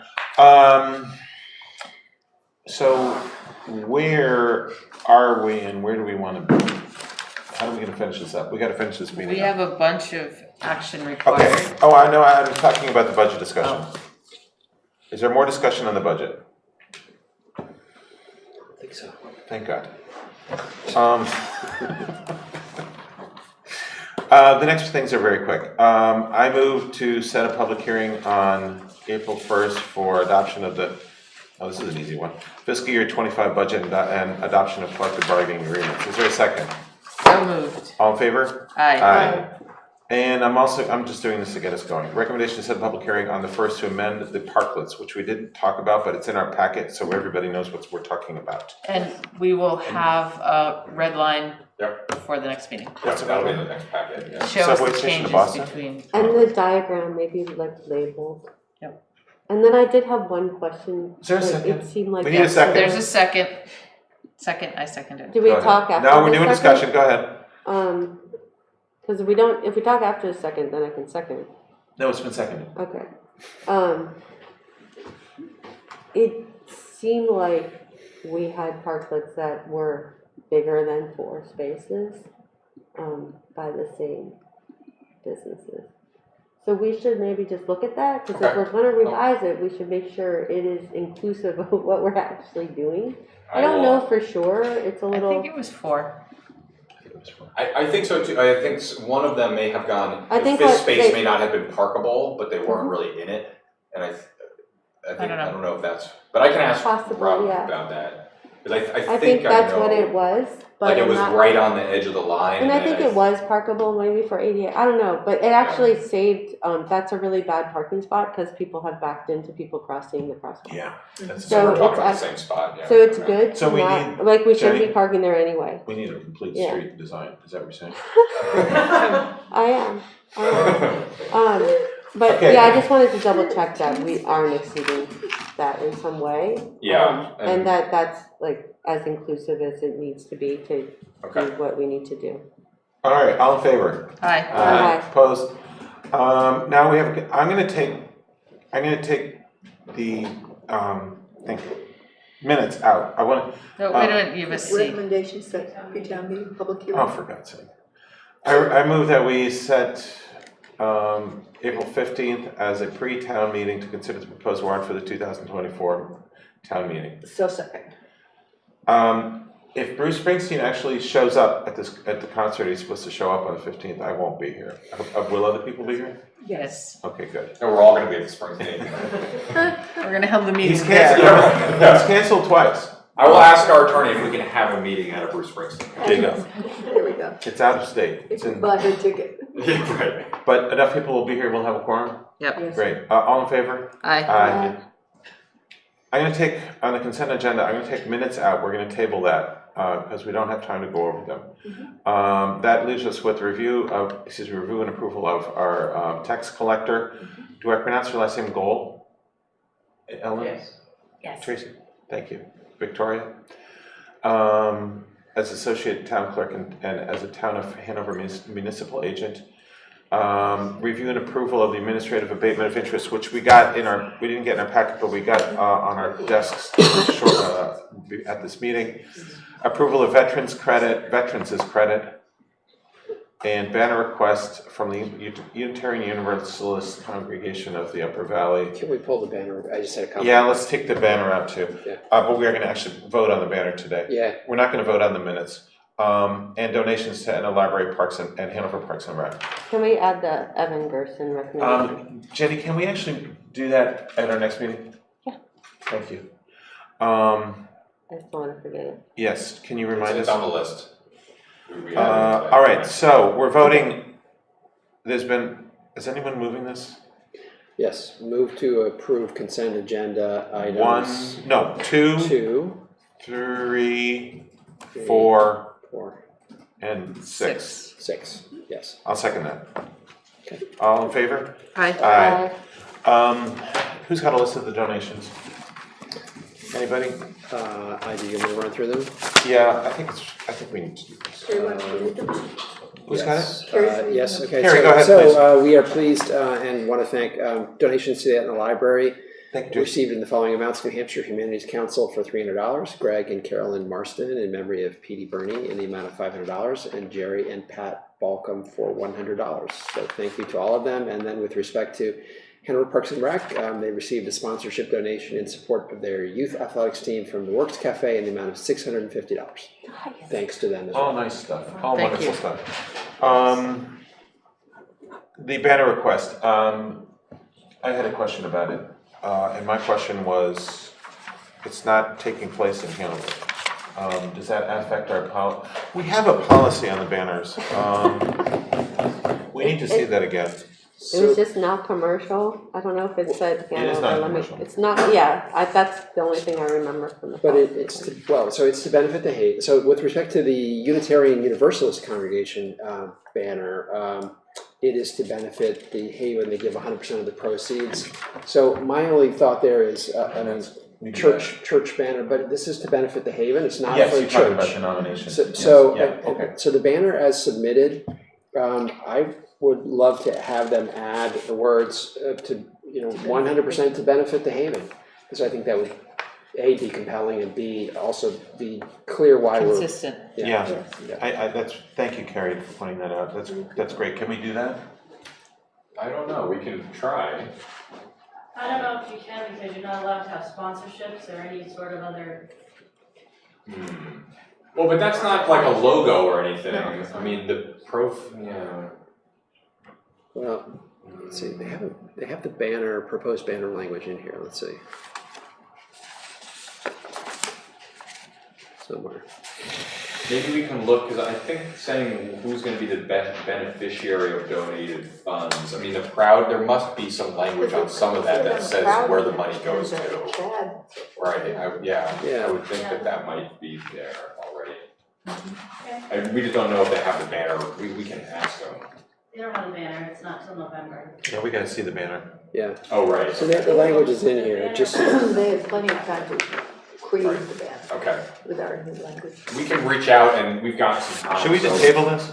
Why don't we just table it? Yeah, why don't we reach out and then Fine. we can come back for the next meeting. Okay, we're tabling minutes, we're tabling banner, we're tabling reports. Everybody should have read Alex's report. It was very comprehensive. Thank you. Alex. Yes, thank you. I read every word, twice. Oh. Yeah, I had to because the packet was so full.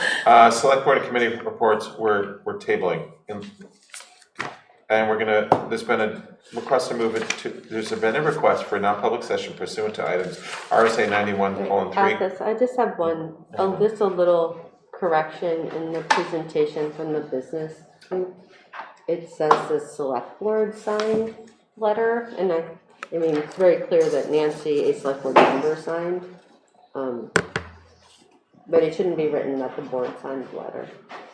Okay, yeah, I don't know if the letter came back to everybody. I don't remember if we brought it back to everyone or not, because then that would be like on behalf of the select board. Right, so the text in the presentation says the select board. No, understood. I'm just trying to remember whether the board reviewed, whether it's, whether it's Nancy signing it as a select board representative or Nancy signing it on behalf of the select board. I'm not sure it matters. Okay, This is the first time I thought I saw it. We can look into that. What? We can look into that. Yeah, I just want it to be. There's been a request for a non-public session pursuant to items RSA 91:1:32 A, B, D, E, L. Gracias, yes. Whitcomb, yes. Carter, yes. Kellyanne, yes. Chamberlain, yes. We're in non-public session. Thank you.